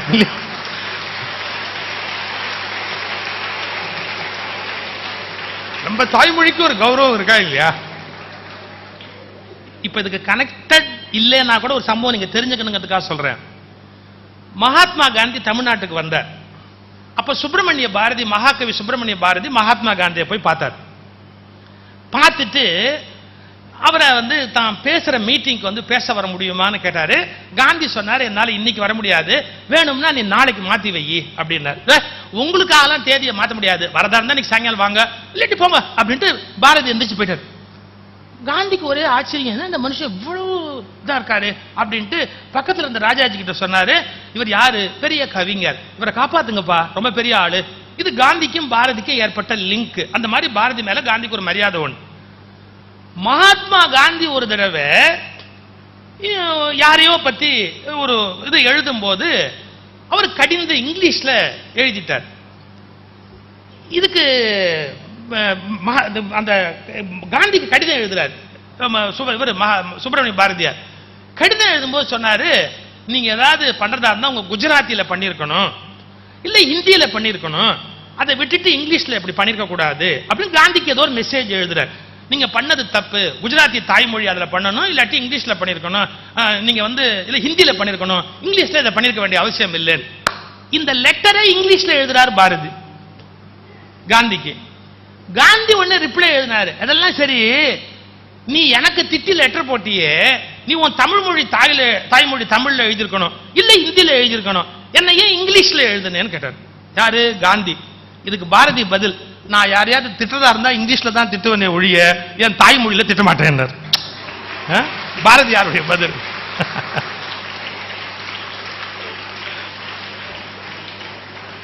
நான் சொன்ன சம்பவத்தோட லேசா தொடர்புடையது, ஆனா சம்பவத்துக்கு தொடர்புடையது அல்ல. உங்களுக்கு அது பதியணும். எவ்வளவு நேஷனல் லீடர்ஸ் பாரதி காந்தி எப்படி வாழ்ந்திருக்கிறாங்கிறதுக்கு இதெல்லாம் ஒரு அடையாளம். அது அப்படியே இருக்கட்டும். இப்ப நான் சொல்லிக்கிட்டு இருந்த உதாரணம் என்ன, எனக்கு ஒரு பேனா வேணும். நான் ஒண்ணு யார்கிட்ட கேட்கிறேன், யாரோ ஒருத்தர் கேட்கிறேன், எக்ஸ்கியூஸ் மீ, பென் ப்ளீஸ். அவர் உடனே என்ன பண்றாரு, பேனா எப்படி கொடுக்குறாரு, மூடிய கழட்டிக்கிட்டு பாதி பேனா கொடுக்குறாரு. ஏன் ஓடி போயிட்டான்னா, மூடியோடைய ஓடி போயிட்டான்னா, அதுக்கு மூடிய கழட்டிக்கிட்டு பாதி பேனா கொடுக்குறாரு. நான் உடனே போட வேண்டிய கையெழுத்து எல்லாம் போட்டுட்டு அவருக்கு என்ன சொல்றேன் திருப்பி, தேங்க்யூ வெரி மச். எதுக்கு தேங்க்யூ? என்னை நம்பாததற்கு நன்றி. என்ன நம்பி இருந்தாதான் முழு பேனா கொடுத்துருப்பான்ல, அவன் பாதி பேனா தானே கொடுத்தான். என்ன நம்பல, நம்பாததற்கு நன்றின்னு சொல்றேன். இப்ப நான் எங்க வரேன்னு நீங்க கவனிக்கணும். நான் கையெழுத்து போடுறதுக்கு 2 நிமிஷம் எனக்கு பேனா கொடுத்தவனுக்கு நான் உடனே நன்றி சொல்லணும்னு ஒரு நாகரிகம் இருக்கா இல்லையா? அதான மனுஷ பண்பு, நன்றி சொல்லணும். இப்ப நான் திருப்பி கேட்கட்டுமா, கையெழுத்து போடுறதுக்கு பேனா கொடுத்தவனுக்கு நன்றி சொல்லணும்னா, நான் கையெழுத்து போடுறதுக்கு எனக்கு கை கொடுத்தாரு அந்த கடவுளுக்கு எவ்வளவு நன்றி சொல்லணும்? இப்படி ஒரு கைன்னு ஒண்ணு கொடுத்தாரு இல்லையா, அவருக்கு எவ்வளவு நன்றி சொல்லணும்? சரி, கடவுள் கொடுத்த கையை எனக்கு உருவாக்கி கொடுத்தது யாரு அப்படின்னா, நான் தாயாருடைய கர்ப்பத்துல இருந்த போது அவதான் எனக்கு எலும்பு தோல் நரம்பு மஜ்ஜ ரத்தம் கை கண்ணு மூக்கு காது எல்லாம் அவகிட்டே இருந்து எடுத்து உள்ள உருவாயிருக்கு இந்த குழந்தை. அப்ப யோசிச்சு பாருங்க, இத்தனையும் கொடுத்த தாய் எத்தனை பெரிய தெய்வம். அப்ப அவளுக்கு நன்றி சொல்றதா இருந்தா எவ்வளவு சொல்லணும்? வாழ்நாள் முழுக்க நன்றி சொன்னா கூட அந்த நன்றிக்கு அது ஈடாகாது. எனக்கு ஒரு சந்தோஷம், இப்ப தாயாருடைய பெயர்ல இந்த பள்ளியை நடத்துறாரு ஐயா அப்படிங்கிறது மகிழ்ச்சி. எனக்கு இந்த மாதிரி பெரிய பள்ளிக்கூடம் நடத்துற பாக்கியம் எல்லாம் கிடைக்கல. நான் கோயம்புத்தூர்ல இருந்த போது ஒரு வீடு கட்டினேன். ஒரு மாதிரி சிரமப்பட்டு ஒரு இடத்த வாங்கி மாடியும் கீழையுமா ஒரு வீடு கட்டணும் அப்படின்னு ஒரு வீடு கட்டினேன். இந்த வீட்டுக்கு என்ன பேர் வைக்கலாம் அப்படின்னு உட்காந்து பேசிட்டு இருந்தோம். எங்க அம்மா கோமத்தின்னு பேரு, நான் எங்க வீட்டுக்கு கோமதி அம்பா அப்படின்னு பேர் வைக்கணும்னு முடிவு பண்ணேன். கோமதி அம்பான்னு பேர் இப்படி யோசிச்சுட்டு என் ஒய்ஃப்ட சொன்னேன், மாதிரி அம்மா பேர் வைக்கலாம். ஏன்னா சின்ன வயசுலேருந்து நான் மண் வீடு கட்டி விளையாடுவேன். அப்ப எங்க அம்மா அதை என்கரேஜ் பண்ணுவாங்க, வீடு கட்டு சொந்தமா வீடு கட்டணும், உங்க அப்பா தான் கட்டல நீயாவது கட்டு அப்படிம்பாங்க. அது எல்லா அம்மாவுக்கும் அந்த குவாலிட்டி உண்டு. அப்பா ஒரு குத்து எடுக்கலன்னா அம்மா இல்லை, அது ஒன்றும் பண்ண முடியாது. உங்க அப்பா தான் வீடு கட்டல நீயாவது கட்டு அப்படிம்பாங்க. ஸோ நான் வீடு கட்டணுங்கிற தாட்டை, சொந்த வீடு கட்டணுங்கிற தாட்டை என் மைண்ட்ல பிளான் பண்ணது யாரு? எங்க அம்மா. ஸோ நான் வீடு கட்ட உடனே என்ன பேர் வைக்கலான்னு யோசிச்ச உடனே என் ஒய்ஃப்ட்ட சொன்னேன், கோமதி அம்பா அப்படின்னு பேர் வைக்கலாம்னு நினைக்கிறேன்னு சொன்னேன். என் ஒய்ஃப் ஸ்ட்ரைட்டாக வேண்டாம்னு சொல்லலை. எதுக்கு, எவ்வளவோ மாடர்னாக பேர்லாம் இருக்கும்போது எதுக்கு இப்படி பழைய பேர் வைக்கணும்னு என்ன அவசியம்? எங்கள் அம்மா பேர் வேண்டாம்னு சொல்ல முடியாது, அதுக்காக இன்டைரக்டாக சொல்கிறாங்க எங்கள் ஒய்ஃபு. இந்த மாதிரி எவ்வளவோ பேர் இருக்குது உலகத்தில், அதெல்லாம் வைக்கலாம், அதெல்லாம் விட்டுவிட்டு இப்போ என்னத்துக்கு இந்த மாதிரி ஒரு பழைய பேர் வச்சு இப்போ என்ன ஆக போகுது அப்படின்னு கேட்டாங்க. நான் உடனே நாசுக்காக சொன்னேன், எனக்கு ஜாதகத்தில் 2 வீடுன்னு இருக்குது, எனக்கு ஜாதகத்தில் 2 வீடுன்னு இருக்குது. இந்த வீடு அம்மா பேரில் இருந்துட்டா அடுத்த வீடு ஓம் பேர் வைக்கலாம்ன்ற கணக்கு இருக்கு. இப்போ இந்த வீடே ஓம் பேர் வச்சுட்டா 2வது வீடு எது வரும்னு எனக்கு தெரியல அப்படின்னு என் ஒய்ஃப் சொன்னாங்க. தாராளமாக உங்கள் அம்மா பேரே வைங்க, வேறு யார் பேரும் நீங்கள் வைக்கணும்னு அவசியமே இல்லை, உங்கள் அம்மா பேர் வைங்க அப்படின்ட்டாங்க. கோமதி அம்பான்னு எங்கள் வீட்டுக்கு பேர் வச்சேன். நான் உண்மையில் பேர் வச்சதுக்கு என்ன காரணம் தெரியுமா? எங்கள் அம்மாவுடைய பேர் வச்சதுக்கு என்ன காரணம் தெரியுமா? என்னுடைய சின்ன வயசுலேருந்து என்னுடைய மெமரி எப்படின்னா, நான் உங்களை மாதிரி சின்ன பிள்ளையா 7 வயசு 8 வயசு இல்லை 6வது 7வது படிக்கிற வயசு இந்த மாதிரி பருவத்திலலாம் எங்கள் வீட்டுக்கு நான் 6வது பிள்ளை, கடைசி பிள்ளை. எங்கள் அண்ணா அக்கா எல்லாம் பெரியவங்க, கடைசி நான் தான் எங்கள் வீட்டில். யாராவது வெளியிலேருந்து வர்றவங்க என்ன பண்ணுவாங்க, ஏதாவது சாப்பிட்றதுக்கு வாங்கிட்டு வருவாங்க. வீட்டுக்கு வெறுங்கையா வரக்கூடாது, குழந்தைங்க இருக்கிற வீட்டுக்கு அப்படின்னு. அப்படி வாங்கிட்டு வந்தால் தான் உள்ளேயே விடுவோம். அவங்க யார்கிட்ட கொடுப்பாங்க? ஒரு சாக்லேட் பாக்ஸோ பிஸ்கெட்டோ ஒரு கேக்கோ வாங்கிட்டு வந்தால் யார்கிட்ட கொடுப்பாங்க? அந்த வீட்டிலே யார் சின்ன பிள்ளையோ அவங்ககிட்ட தானே கொடுப்பாங்க. எங்கள் வீட்டில் நான் தான் கடைசி, அதுக்காக என்ன பண்ணுவாங்க, என்கிட்ட தம்பி இந்தா அப்படின்னு கொடுப்பாங்க. ஆனால் நான் அதை வாங்குவேனே ஒழிய நான் அதை பிரிக்கக்கூடாது. எங்கள் அம்மா இன்ஸ்ட்ரக்ஷன், எங்கள் அம்மா சொல்லுவாங்க, பக்கி மாதிரி அவங்க எதிர்த்தாப்புலேயே பிரிக்காது, அவங்க போனதுக்கு அப்புறமா சாப்பிடலாம், அவங்க இருக்கும்போது எதிர்த்தாப்புல பிரிக்கப்படாது அப்படிம்பாங்க. அதுக்காக நான் அவனையே பார்த்துக்கிட்டே இருப்பேன், நீ எப்போ போக போகிற, நீ போனால் தான் நான் சாப்பிட முடியும், அது சொல்ல முடியாது. ஆனால் அவன் அப்படி சுலபத்தில் போக மாட்டான். அவன் வாங்கிக்கிட்டு வந்த குவான்டிட்டி நம்ம வீட்டில் சாப்பிட்டுட்டு தான் போவானே ஒழிய அவன் ஒரு கணக்கு வச்சுருக்கான், பேசிக்கிட்டே இருப்பான். அப்போ எங்கள் அம்மா ஏதாவது கொடுப்பாங்க, அதை கொண்டு போய் நான் தான் எல்லாம் அவருக்கு கொண்டு போய் காப்பி எல்லாம் கொடுத்துட்டு அவர் வாசலுக்கு போய் அப்படி போனதுக்கு அப்புறமா இது பிஸ்கெட் பாக்கெட்டாக என்னமோ அதை பிரிப்போம். எங்கள் அம்மா ஒரே ஒரு வார்த்தை சொல்லுவாங்க, என்கிட்ட தான் கொடுத்து பிரிக்க சொல்லுவாங்க, பிரிப்பா சரி நீ பிரித்து சாப்பிடுங்க எல்லாம். எங்கள் வீட்டில் 6 பிள்ளைங்க, அப்பா அம்மா மொத்தம் 8 பேர். எங்கள் அம்மா சொல்லுவாங்க, பார் இந்த வீட்டில் விஷம் வந்தால் கூட 8 பங்கு வைக்கணும், எது வந்தாலும் சரி 8 பங்கு பிரி அப்படிம்பாங்க. இப்படியே பிரித்து அது பிரிக்கும் போது கொஞ்சம் ப்ராப்ளம் வரும், அதெல்லாம் நான் சால்வ் பண்ணிவிடுவேன். பிரிக்கும் போது வர ப்ராப்ளத்தெல்லாம் நான் சால்வ் பண்ணிவிடுவேன். அப்புறம் மொத்தமாக கரெக்டாக 8ஆக பிரிச்சுட்டு ஒவ்வொருத்தருக்கா முதல்ல நான் சாப்பிட்டுட்டு எங்கள் அப்பாட்ட கொண்டு போய் கொடுப்பேன், எங்கள் அண்ணன்ட்ட கொண்டு போய் கொடுப்பேன், எங்கள் அக்காட்ட கொண்டு போய் கொடுப்பேன். கடைசியாக ஒரு பீஸ் இருக்கும், அம்மாவுடைய ஷேர், கடைசி ஒரு பீஸ், அதை எடுத்துக்கிட்டு போய் எங்கள் அம்மாட்ட கொடுப்பேன். மா இது ஓம் பங்கு அப்படிம்பேன். நாங்கள் அம்மாவை நீ நான் தான் பேசுவோம், எங்கள் வீட்டில் பழக்கம் அப்படி. மா இது ஓம் பங்கு அப்படின்னு. எங்கள் அம்மா என்ன கேட்பாங்க, நீ சாப்பிட்டியா? நான் என்ன சொல்லணும்? சாப்பிட்டேன்னு சொல்லணும். நான் என்ன சொல்லுவேன் தெரியுமா? அப்போ சாப்பிட்டாச்சு, அப்போ சாப்பிட்டாச்சு. உடனே எங்கள் அம்மா சொல்லுவாங்க, இப்போ ஒரு தடவை சாப்பிடு, இப்போ ஒரு தடவை சாப்பிடு. ஏன்? எனக்கு பிடிக்கும், நான் கடைசி குழந்தை, எனக்கு அந்த ஸ்வீட் பிடிக்கும், நான் சாப்பிடணுங்கிறதுக்காக இப்போ ஒரு தடவை சாப்பிடு. நான் ரொம்ப உத்தம மாதிரி கேட்பேன், அம்மா உன் பங்குமான்னு. பரவாயில்ல நீயே சாப்பிடு, நீயே சாப்பிடு. அப்படி 2 பங்கு சாப்பிட்டு தான் நான் 2 பங்காக இருக்கிறேன். அது முக்கியமான விஷயம். இல்லை என்ன ஆச்சரியம் தெரியுமா? நான் இப்போ ஒரு சீக்ரெட்டை உடச்சி சொல்ல போகிறேன். ஒரு தடவை கூட எங்கள் அம்மாட்ட நான் கொடுத்த போது கொண்டான்னு அவங்க எடுத்து வாயில் போட்டதே கிடையாது. கொண்டா அப்படி என் பங்கை எனக்கு கொடுன்னு வாயில் போட்டதே கிடையாது. நீ சாப்பிடுப்பா, நீ சாப்பிடுப்பா, அப்படி தான் அவங்க சொல்லியிருக்காங்க. என் மெமரி எப்படி பதியும்? இதுவே எங்கள் அப்பா அப்படி பண்ணியிருக்கிறாரானா இல்லை, ரொம்ப ஃப்ராங்காக பேசணும். எங்கள் அப்பா சில சமயத்தில் கேட்பார், உள்ளே வேறு ஏதாவது இருக்கா பாரு, இது இன்னும் வேற எவன் பங்கு இருக்குங்கிற ஐடியாவில் கேட்பார், ஏதாவது இருந்தால் பாரு அப்படிம்பார். எங்கள் அம்மா எனக்கு நினைவு தெரிஞ்சு அவங்க பங்கை அவங்க சாப்பிட்டதே கிடையாது, என்னதான் சாப்பிடுன்னு சொன்னாங்க. நான் அப்போ தான் ஒன்று நினச்சேன், கொஞ்சம் வளர்ந்து எனக்கு திங்க் பண்ணுற கெப்பாசிட்டி வந்த உடனே நினச்சேன், இந்த உலகில் இருக்கிற எல்லா உயிர்களும் தான் தின்பதால் மட்டும் மகிழ்ச்சி அடைகிற போது தன் பிள்ளை தின்பதால் மகிழ்ச்சி அடையக்கூடிய ஒரே உயிர் தாய் என்பதால்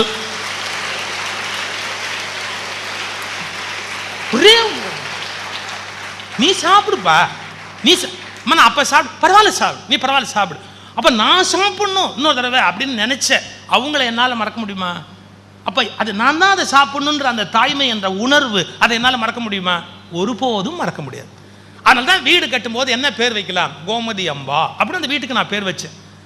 அப்புறம் என் மனைவிட்ட சொன்னேன், ஒன்று தெரிஞ்சுக்கம்மா, நான் அம்மாவை மதிக்க மதிக்க மதிக்க, என் மனைவிட்ட சொன்ன வார்த்தை, நான் அம்மாவை மதிக்க மதிக்க மதிக்க அது உனக்கு தான் நல்லது. என் மனைவிக்கு நான் சொன்ன வார்த்தை, நான் அம்மாவை மதிக்க மதிக்க மதிக்க அது உனக்கு தான் நல்லது. ஏன், நான் எப்படி அம்மாவை மதிக்கிறேனோ அதை பிள்ளைங்க பார்த்து தான் நாளைக்கு நம்ம பிள்ளைங்க ஒன்றை மதிப்பாங்க. அதை மட்டும் தயவு செய்து நீ மறந்துடாத அப்படின்னு நான் என் மனைவிக்கு சொன்ன வார்த்தை.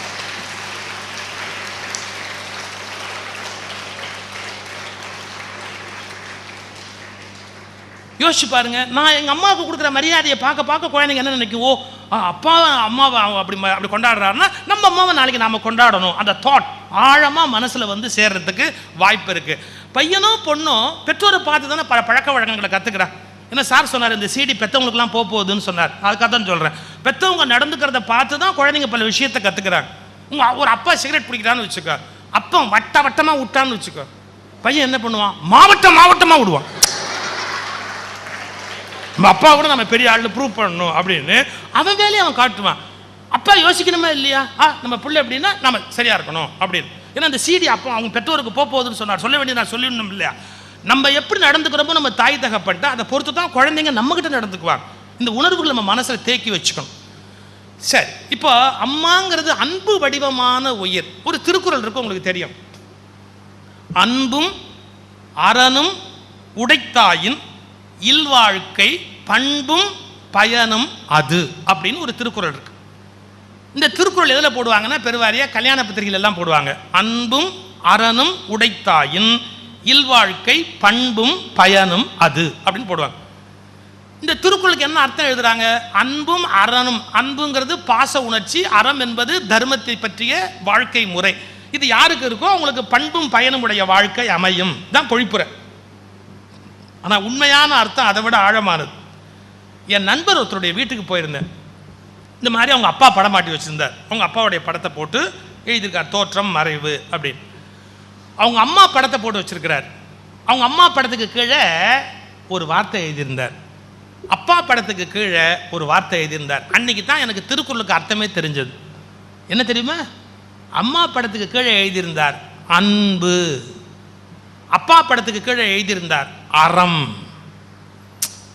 அப்ப அன்பும் அறனும் உடைத்தாயின்னா, ஒரு திருமண பத்திரிகையில் இதை போடுறோம்னு சொன்னா, தாய் என்பவள் அன்பினுடைய வடிவம், தகப்பன் என்பவன் அறத்தினுடைய வடிவம். அந்த அன்புங்கிற வார்த்தையை தாயார் படத்துக்கு கீழே எழுதியிருக்கிறார், அறம்ங்கிற வார்த்தையை அப்பா படத்துக்கு கீழே எழுதியிருக்கிறார். அவர் சொன்னார், எங்கள் அம்மாவை மாதிரி அன்பு காட்டின ஒரு உயிரை பார்க்க முடியாது, எங்கள் அப்பாவை மாதிரி ஒரு டஃப்பான பர்சனாலிட்டி பார்க்க முடியாது அப்படின்னார்.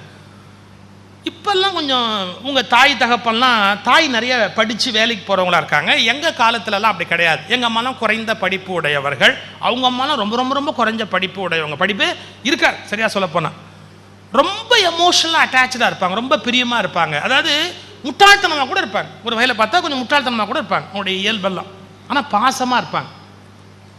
ஒரு சம்பவம் சொல்கிறேன் பாருங்க. நான் ஸ்கூலில் படித்த போது மார்க்கு கம்மியாக வாங்கிட்டு ப்ராக்ரஸ் ரிப்போர்ட் அப்பாட்ட கையெழுத்து வாங்குறதுங்கிறது ரொம்ப கஷ்டம், ரொம்ப ரொம்ப கஷ்டம். ஆனால் இப்போ பசங்க ரொம்ப வளர்ந்துட்டான்.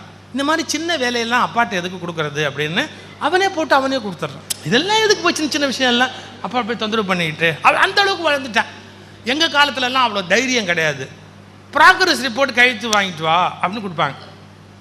ஒரு பையன், என் கிளாஸில் படித்த பையன், ஒரு பையன், அவன் நடந்த சம்பவத்தை சொன்னான். அவன் கணக்கில் 8 மார்க் வாங்கியிருக்கான். இப்போ திருநெல்வேலிக்கிட்ட ஒரு ஸ்கூலில் பேச போயிருந்தேன் கொஞ்ச நாளுக்கு முன்னாடி. அங்கே கேட்டப்போ அந்த வாத்தியார் ஒரு தகவல் சொன்னார். ஒரு பையன் 8 மார்க் வாங்கியிருந்தானா. பேப்பரை கொடுத்துட்டு வாத்தியார் கேட்டாரான், 8 மார்க் வாங்கியிருக்கே, அறிவில்லை அவனுக்கு, வெக்கமா இல்லை அவனுக்கு அப்படின்னு. அவன் திருப்பி சொன்னான்னா, போட்டோ உங்களுக்கே இல்லையே சார், அப்புறம் வா, இது எங்கேருந்து புறப்படுதுங்கிறான் அவன் கண்டுபிடிக்கிறான். அப்புறம் எனக்கு மட்டும் எப்படி சார் இருக்கும். இப்போ அப்படி பேசுகிறான், பசங்களுக்கு வாய் அப்படி வந்துருச்சு இந்த காலத்தில். அப்போ நாங்களாம் பயப்படுவோம். இந்த பையன் 8 மார்க் வாங்கியிருக்கிறான், அவங்க அப்பாட்ட கையெழுத்து வாங்கணும். எப்படி வாங்குறது ப்ராக்ரஸ் ரிப்போர்ட்டு? பயந்து போய் மெதுவாக அம்மாட்ட கொண்டு போய் கொடுத்துருக்குறான். அம்மா ப்ராக்ரஸ் ரிப்போர்ட். அந்த மாதிரி கொஞ்சம் படிக்க தெரியும். அவன் எப்படி மார்க் வாங்கியிருக்கிறான்னா, எல்லாத்தையும் கூட்டினாலே ஃபெயிலு. எது எல்லா சப்ஜெக்டையும் மொத்தமாக கூட்டினா கூட மார்க் வராது. எல்லாத்துலேயும் சிவப்பு கோடு கீழே போட்டிருக்கிறாங்க. அந்த மார்க்குக்கு கீழேயே ஃபெயிலுங்கிறதுக்கு அடையாளமாக சிவப்பு கோடு போட்டிருக்கிறாங்க. ஒரு கிண்டலுக்காக சொல்கிறேன், தப்பாக நினைக்காதீங்க. அவன் சிவப்பு கோடு வாங்குவான்னு தெரிஞ்சு அவங்க அப்பா பையனுக்கு செங்கோடன்னு பேர் வச்சுருக்காரு. அந்த பேரில் யாராவது இங்கே இருந்தால் தப்பாக நினைக்காதீங்க. செங்கோடு சிவப்பாக கோடு வாங்கியிருக்கான். 7, 8 மார்க்கு எல்லாம் ஃபெயில், கோடு போட்டிருக்கு. இது அம்மாட்ட கொண்டு போய் கொடுத்தான். அந்த அம்மா அந்த ரிப்போர்ட் கார்டை எப்படி பார்த்துட்டு, என்னப்பா இவ்வளோ கம்மியாக மார்க் வாங்கியிருக்கியப்பா. அவங்க ஒரு உரிமையில் சொன்னாங்க, இப்போ அது வந்தால் திட்டுமேப்பா. அதுன்னா யார்? இப்போ அது வந்தால் திட்டுமேப்பா அப்படின்னு இந்த பையன் சொன்னான். அதுக்கு தான் நான் உங்ககிட்ட கொடுத்தேன். யாரால வீழ்த்தணும்னு இந்த பையன் தெரிஞ்சு வச்சிருக்கிறான். அவன் சொல்கிறான், அதுக்கு தானே உங்ககிட்ட கொடுத்தேன் அப்படின்னு. இந்த அம்மா உடனே சொன்னாங்க, வந்ததும் வராததுமா உங்கள் அப்பாட்ட நீட்டாது, வந்ததும் வராததுமா நீட்டாது. ரொம்ப கோபத்தில் வருவார். அனாவசியமாக அப்போ கொடுத்து வாங்கி கட்டிக்காது. கொஞ்சம் நேரம் ஆகட்டும், நான் கண்ணை காட்டுறேன், அப்போ கொண்டு போய் நீட்டு. அடுத்த வார்த்தை, அப்படியும் உங்கள் அப்பா கையெழுத்து போடலன்னா என்னமோ காதில் சொல்லிடுச்சு அந்த அம்மா. இந்த பையன் சரின்ட்டேன். அவங்க அப்பா ஒரு 7 மணிக்கு வந்தார் ஆஃபீஸ்லேருந்து. வந்த உடனே இந்த அம்மா காஃபி கொண்டு போய் கொடுத்தாங்க. பெருவாரியாக ஆம்பளைங்க கோபமாக வந்தால் கூட ஒய்ஃப் காஃபி கொடுத்த உடனே 50% கூல் டவுன் ஆகிடுவான். அந்த காஃபியில் ஒரு விஷயம் இருக்குது. அப்படி அதை குடித்த உடனே ஒரு மாதிரி ஆகிடுவான். டக்குன்னு அப்படியே செட்டில் ஆகிட்டான். டிவியை போட்டு பார்த்துக்கிட்டே இருக்கிறான். டிவியில் சீரியலாக வருது. அப்படி பார்த்துக்கிட்டு ரொம்ப பாட்டுக்கு உட்காந்துருக்குறான். அப்பா சீரியல் பார்க்குறதுக்கு அம்மா சீரியல் பார்க்குறதுக்கு வித்தியாசம் உண்டு. அம்மா சீரியல் பார்க்குறது பரீட்சைக்கு படிக்கிற மாதிரி பார்ப்பாங்க. ஒரு வசனம் கூட மிஸ் ஆகாது. ஒரு ஒரு கரெக்டாக பார்ப்பாங்க, துல்லியமாக பார்ப்பாங்க. அப்பா விட்டு விட்டு பார்ப்பார், சௌரியப்படி பார்ப்பார். அந்த சீரியலையும் இந்த சீரியலையும் கம்பைன் பண்ணி பார்ப்பார். அவர் பாட்டு கதையை மாற்றி மாற்றி சொல்லுவார். எது இன்னொரு சீரியலையும் இந்த சீரியலையும் இணைச்சி இந்த கதை அப்படி, ஐயோ அது அந்த சீரியலுங்க, இது இந்த சீரியலுங்கன்னு அம்மா அதை வந்து சிலபஸை விளக்குவாங்க. அந்த சிலபஸ் எப்படி கரெக்டாக போகணுங்கிறதெல்லாம் அவங்க விளக்கி சொல்லிக்கிட்டு இருப்பாங்க. அப்படியே டிவி பார்த்துக்கிட்டே இருந்தான். ஒரு 8:30 மணிக்கு பிளேட்டில் டிஃபன்லாம் கொண்டாந்து கொடுத்தாங்க. அவன் பாட்டு சாப்பிட்டுக்கிட்டே டிவி பார்த்தா எல்லாம் முடிஞ்சது. ஒரு 9:30 மணிக்கு அப்படி கண்ணு சொக்கி அப்படி தூக்கத்தில் அப்படி அப்பா அந்தாண்ட போனார் பாருங்க. அப்போ அம்மா ஜாட்டை காமிச்சாங்க. இப்போ கையெழுத்து. இவர் கண்ணாடி போடலை. பையன் போய் அப்பாட்ட கேட்குறான், அப்பா கண்ணாடி இல்லாமல் நீ கையெழுத்து போடுவியாப்பா? கவர்மெண்ட் ஃபைலே அப்படி தாண்டா போடுறேன் கொண்ட. கையெழுத்து போட போன அப்பா திடீர்னு முழிச்சுக்கிட்டார். என்ன முழிச்சுக்கிட்டாரு? ஒருவேளை இவன் சொத்துக்கு எழுதி வாங்கிட்டான்னு. கண்ணாடி எடு. கண்ணாடியை போட்டு பார்த்தா கணக்கில் 8 மார்க். மறுபடியும் அங்கேயாவது அந்த ரிப்போர்ட் கார்டை எடுத்துகிட்டு வந்து அப்பா கையில் கொடுத்து, கையெழுத்து 8 மார்க் வாங்கியிருக்க, அறிவில்லை, நான் கோவத்தில் தூக்கி எறிதேன், திரும்ப கொண்டாந்து என்கிட்ட கையெழுத்து வாங்கி நீட்டுறேன்னு என்ன நினச்சிட்டு இருக்கிற? கோவத்தில் அப்பா சொல்கிறார், என்ன நினச்சிட்டு இருக்கிற? இந்த பையன் சொன்னான் பாருங்க, பரவாயில்ல போடுங்க. பரவாயில்ல என்ன பரவாயில்ல? என்ன பரவாயில்ல? உங்களை விட பரவாயில்ல. இந்த அப்பாவுக்கு ஷாக் ஆகி போயிடுச்சு. என்ன நினச்சிக்கிட்டு இருக்கிற நீ? என்ன பேசுகிறேன்? பா நீ கணக்கில் 7, அம்மா சொல்லிட்டாங்க. அம்மா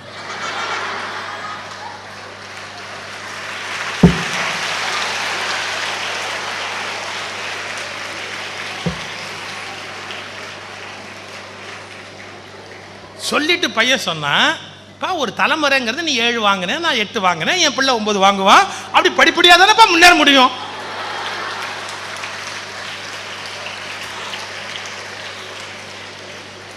ஷாக் ஆகிட்டேன். நம்ம எப்போவும் மனைவி கிட்ட சொன்னோம், நான் கணக்கில் 7, நான் இன்னைக்கு பெரிய ஆளா இல்லையான்னு ஏதோ ஒரு சந்தர்ப்பத்தில் சொன்னதை உள்ள வாங்கி இந்த குழந்தைய அவர் அடிச்சிடக்கூடாதுங்கிறதுக்காக டக்குன்னு அப்படியே அப்படி கேட்டுப்பாரு. கடைசியாக போட மாட்டேன்னு சொன்னார்னா அவர் 7ங்கிறத ஞாபகப்படுத்து. அந்த தாய்ப்பாசம்ங்கிறதுக்கு கண்ணே கிடையாது. தாய்ப்பாசம். அவங்க அம்மா 10 வருஷம் கண் இல்லாமல் இருந்தாங்க அப்படின்னு ஒரு வார்த்தையை சொன்னார். எந்த தாய்க்கும் தன் குழந்தையை பொறுத்தளவில் எப்போதுமே கண் கிடையாது. ஏன்? ஏன்னா அந்த பாசம் வந்து கண்ணை மறைச்சிக்கிட்டு அப்படி வெளியில் வரும். அந்த குழந்தைகிட்ட அன்பு காட்டுற போது நீங்கள் சில ஸ்கூலில் வந்து சில அம்மா சண்டை போடுவாங்க பார்த்துறீங்களா? ஏன் என் பிள்ளை நடித்தா என்ன அந்த ட்ராமாவில், அவனுக்கு ஏன் நீங்கள் சான்ஸ் கொடுக்கல? குரங்கு மாதிரி இருக்கிற பையெல்லாம் நடிக்கிறான், அப்போ இவனை தவிர பாக்கி எல்லா பையலும் குரங்கு. இந்த குரங்கு மாதிரி இருக்கிற பையெல்லாம் நடிக்கிறான், என் பிள்ளைக்கு என்ன குறைச்சல், அவனை மட்டும் ஏன் நடிக்க விட மாட்டேங்கிறீங்க, அவனை பள்ளிக்கூடத்தில் சேர்த்துக்க வேண்டியது தானே அப்படி. சார் நீங்கள் நம்பவே மாட்டீங்க, ஒரு சம்பவம் நடந்தது. பள்ளிக்கூடத்தில் 10 நாள் கண்டினியூஸாக வரலன்னா பேர் எடுத்துடலான்னு ரூல் இருக்குது. 10 days கண்டினியூஸாக லீவ் லெட்டர் கொடுக்காம ஒரு பையன் வரலன்னா பேர் எடுத்துடலாம். ஒரு பையன் படிக்கவே மாட்டான். என் ஃப்ரெண்டு ஒரு வாத்தியார் படிக்கவே மாட்டான். அந்த பையன் 10 நாள் ஆனால் கரெக்டாக 9 நாள் லீவ் போடுவான். 10ஆம் நாள் வந்து உட்காந்துருவான். இவர் பேரே எடுக்கவே முடியாது இவரால். ஏன்டா வந்தேன்னு, 10 நாள் ஆச்சு இல்லை, அப்புறம் எடுத்துருவீங்கல்ல அனாவசியமா, அதுக்கு தான் வந்தேன்பா. இது வந்து கவர்மெண்ட் ஸ்கூலு. அவர் நொந்து போய் ஒரே ஒரு தடவை இந்த பையன் மறந்து போயிட்டான். 10 நாள் மறந்துட்டான். 10ஆம் நாள் வர வேண்டியமா வரவே இல்லை. இவருக்கும் பரம சந்தோஷம். எப்பா இன்னைக்கு பேர் எடுத்துடலான்னு எடுத்துட்டார். எடுத்துட்டு அவன் வீட்டுக்கு நோட்டீஸ் விட்ட உடனே அவங்க அம்மா வந்துட்டாங்க. வந்து ஹெட் மாஸ்டர் வச்சுக்கிட்டு இவரை வச்சுக்கிட்டு பேசுகிறாங்க. ஏன் அந்த பையன் பேர் பள்ளிக்கூடத்தில் இருந்தா என்ன? இவர் சொன்னார், படிக்க மாட்டேங்கிறாம்மா, அவன் படிக்க மாட்டேங்கிறான்.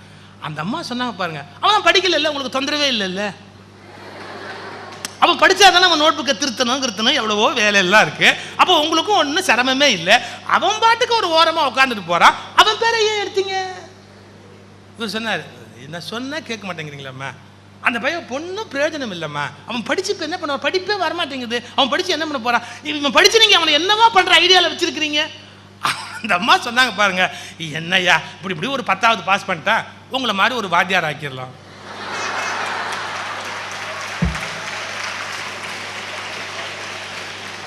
அதாவது இது என் நண்பர் வாத்தியார் என்று சொன்னது. அந்த அம்மாவுக்கு மனசுல என்ன ஐடியா பாருங்க. அவன் குவாலிட்டி, படிப்பு, மெரிட்டு எதை பத்தியுமே கவலை இல்லை. ஆனா என் புள்ள அவனை எப்படியாவது மேலே கொண்டாந்துடணும். அதாவது மற்ற பசங்களை விட அவன் அழகா இருக்கிறான், மற்ற பசங்களை விட அவன் பிரில்லியண்டா இருக்கிறான், மற்ற பசங்களை விட அவனை நீங்க டிராமாவில் சேர்த்துக்கணும், மற்ற பசங்களை விட நீங்க அவன் எப்படியாவது சேர்ந்து தான் நடத்தி ஆகணும். அவன் படிக்கலைன்னா கூட பரவாயில்லை, அவனை நீங்க ஃபெயில் ஆக்கிடக்கூடாது. எல்லா ஆட்டிடியூடும் யார்கிட்ட இருக்கும்? ஒரு மதர்கிட்ட இருக்கும்.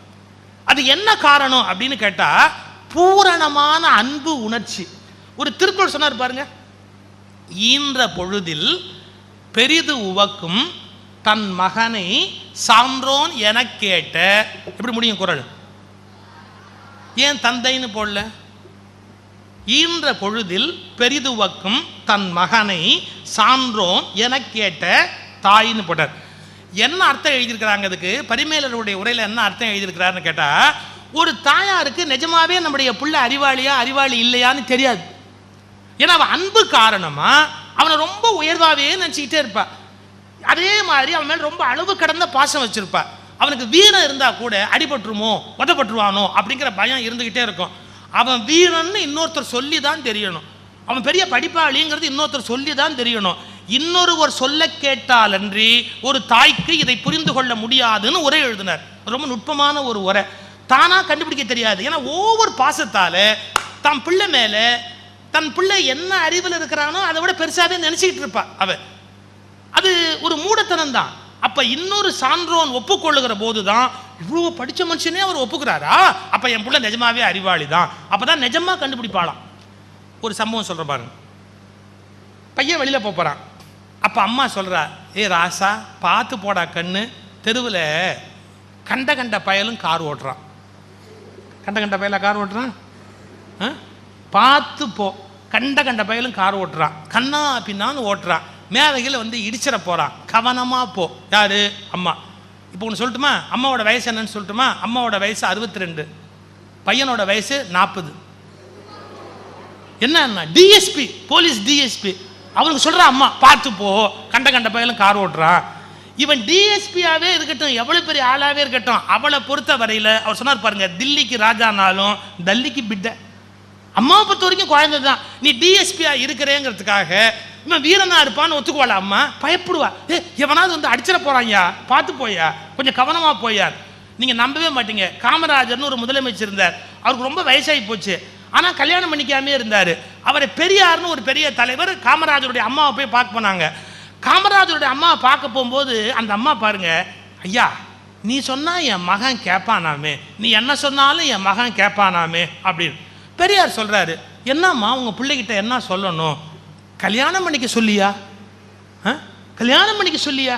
அப்ப பாருங்க, தான் பிள்ளை இவ்வளவு வளர்ந்து எவ்வளவு பெரிய ஆளாயிட்டாலும் அவன் ஒரு கல்யாணம் பண்ணிக்கணும் அப்படிங்கிறத யாராவது சொல்லி என் பிள்ளை கேட்க மாட்டானா அப்படின்னு அந்த அம்மா தவிக்கிறாங்க.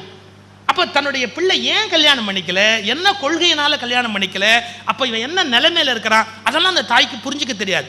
தாயினுடைய பாசம் என்பது கண்மூடித்தனமானது. அதனால்தான் திருவள்ளுவர் எழுதுகிறார், அன்பும் அறனும் உடைத்தாயின். அப்ப அறம் என்பது என்ன? தகப்பன். அன்பு என்பது என்ன? தாய். ஒரு தாய் எப்போதும் அன்பின் வடிவமாகவே இருக்கிறாள். திருப்புகழ்ல எல்லா உறவுகளையும் பட்டியல் போடுறாரு அருணகிரிநாதர். ஒரு பாட்டில் சொல்றார், தந்த பசிதனை அறிந்து முகையமுது தந்து முதுகு தடவிய தாயர். தந்த பசிதனை அறிந்து முகையமுது தந்து முதுகு தடவிய தாயர். என்ன? தந்த பசி, பால் கொடுத்துட்டு இந்த பிள்ளைக்கு எப்போ பசிக்கும்னு தெரிஞ்சு இந்த பால் கொடுத்த பால் எதிர்த்து வெளியில் வரக்கூடாதுன்னு அம்மா என்ன பண்ணுவாளாம்? முதுக தடவுவாளாம். தந்த பசிதனை அறிந்து முகையமுது தந்து முதுகு தடவிய தாய். அம்மா ஒருத்தி தான் முதுக தடவுவா, மற்றவெல்லாம் தலையை தடவுவான். இவங்ககிட்ட இருந்து என்ன தேத்தலாம் அப்படிங்கிற ஐடியாவில் முதுகு தடவிய தாயர். இப்போ யோசிச்சு பாருங்க, தாய் அன்பு என்பது எப்படிப்பட்டது. இந்த சிடி பெற்றவங்களுக்கு போகிறதால நான் இப்போ இதில் ஒரு மெசேஜ் சொல்லி அனுப்புகிறேன், உங்களுக்கு இது புரியாது. பிற்காலத்தில் பசங்க சிகரெட் பிடிக்கிறான் அப்படின்னு சொல்லி சில பெற்றவங்க நோகிறாங்க. நான் சைக்காலஜி புக் ஒன்றில் படிச்சுக்கிட்டு இருந்தேன், ஒரு ஆச்சரியமான செய்தி. இளம் வயதில் தாய்ப்பால் மறுக்கப்பட்ட குழந்தைகள் பிற்காலத்தில் சிகரெட் பிடிக்கிறார்கள். சைக்காலஜி ரிசர்ச் முடிவு. இளம் வயதில் தாய்ப்பால் மறுக்கப்பட்ட பிள்ளைகள் பிற்காலத்தில் சிகரெட் பிடிக்கிறார்கள். அப்ப பெற்றவங்களுக்கு ஒரு விழிப்பு இருக்கணுமா இல்லையா? அந்த காலத்தில் ஒவ்வொரு தாயும் எவ்வளவு நேசமா இருந்தா தெரியுமா? தன் குழந்தைக்காக உயிரையே விடுவா. அந்த குழந்தைக்காக அப்படி வாழ தயாரா இருந்தா.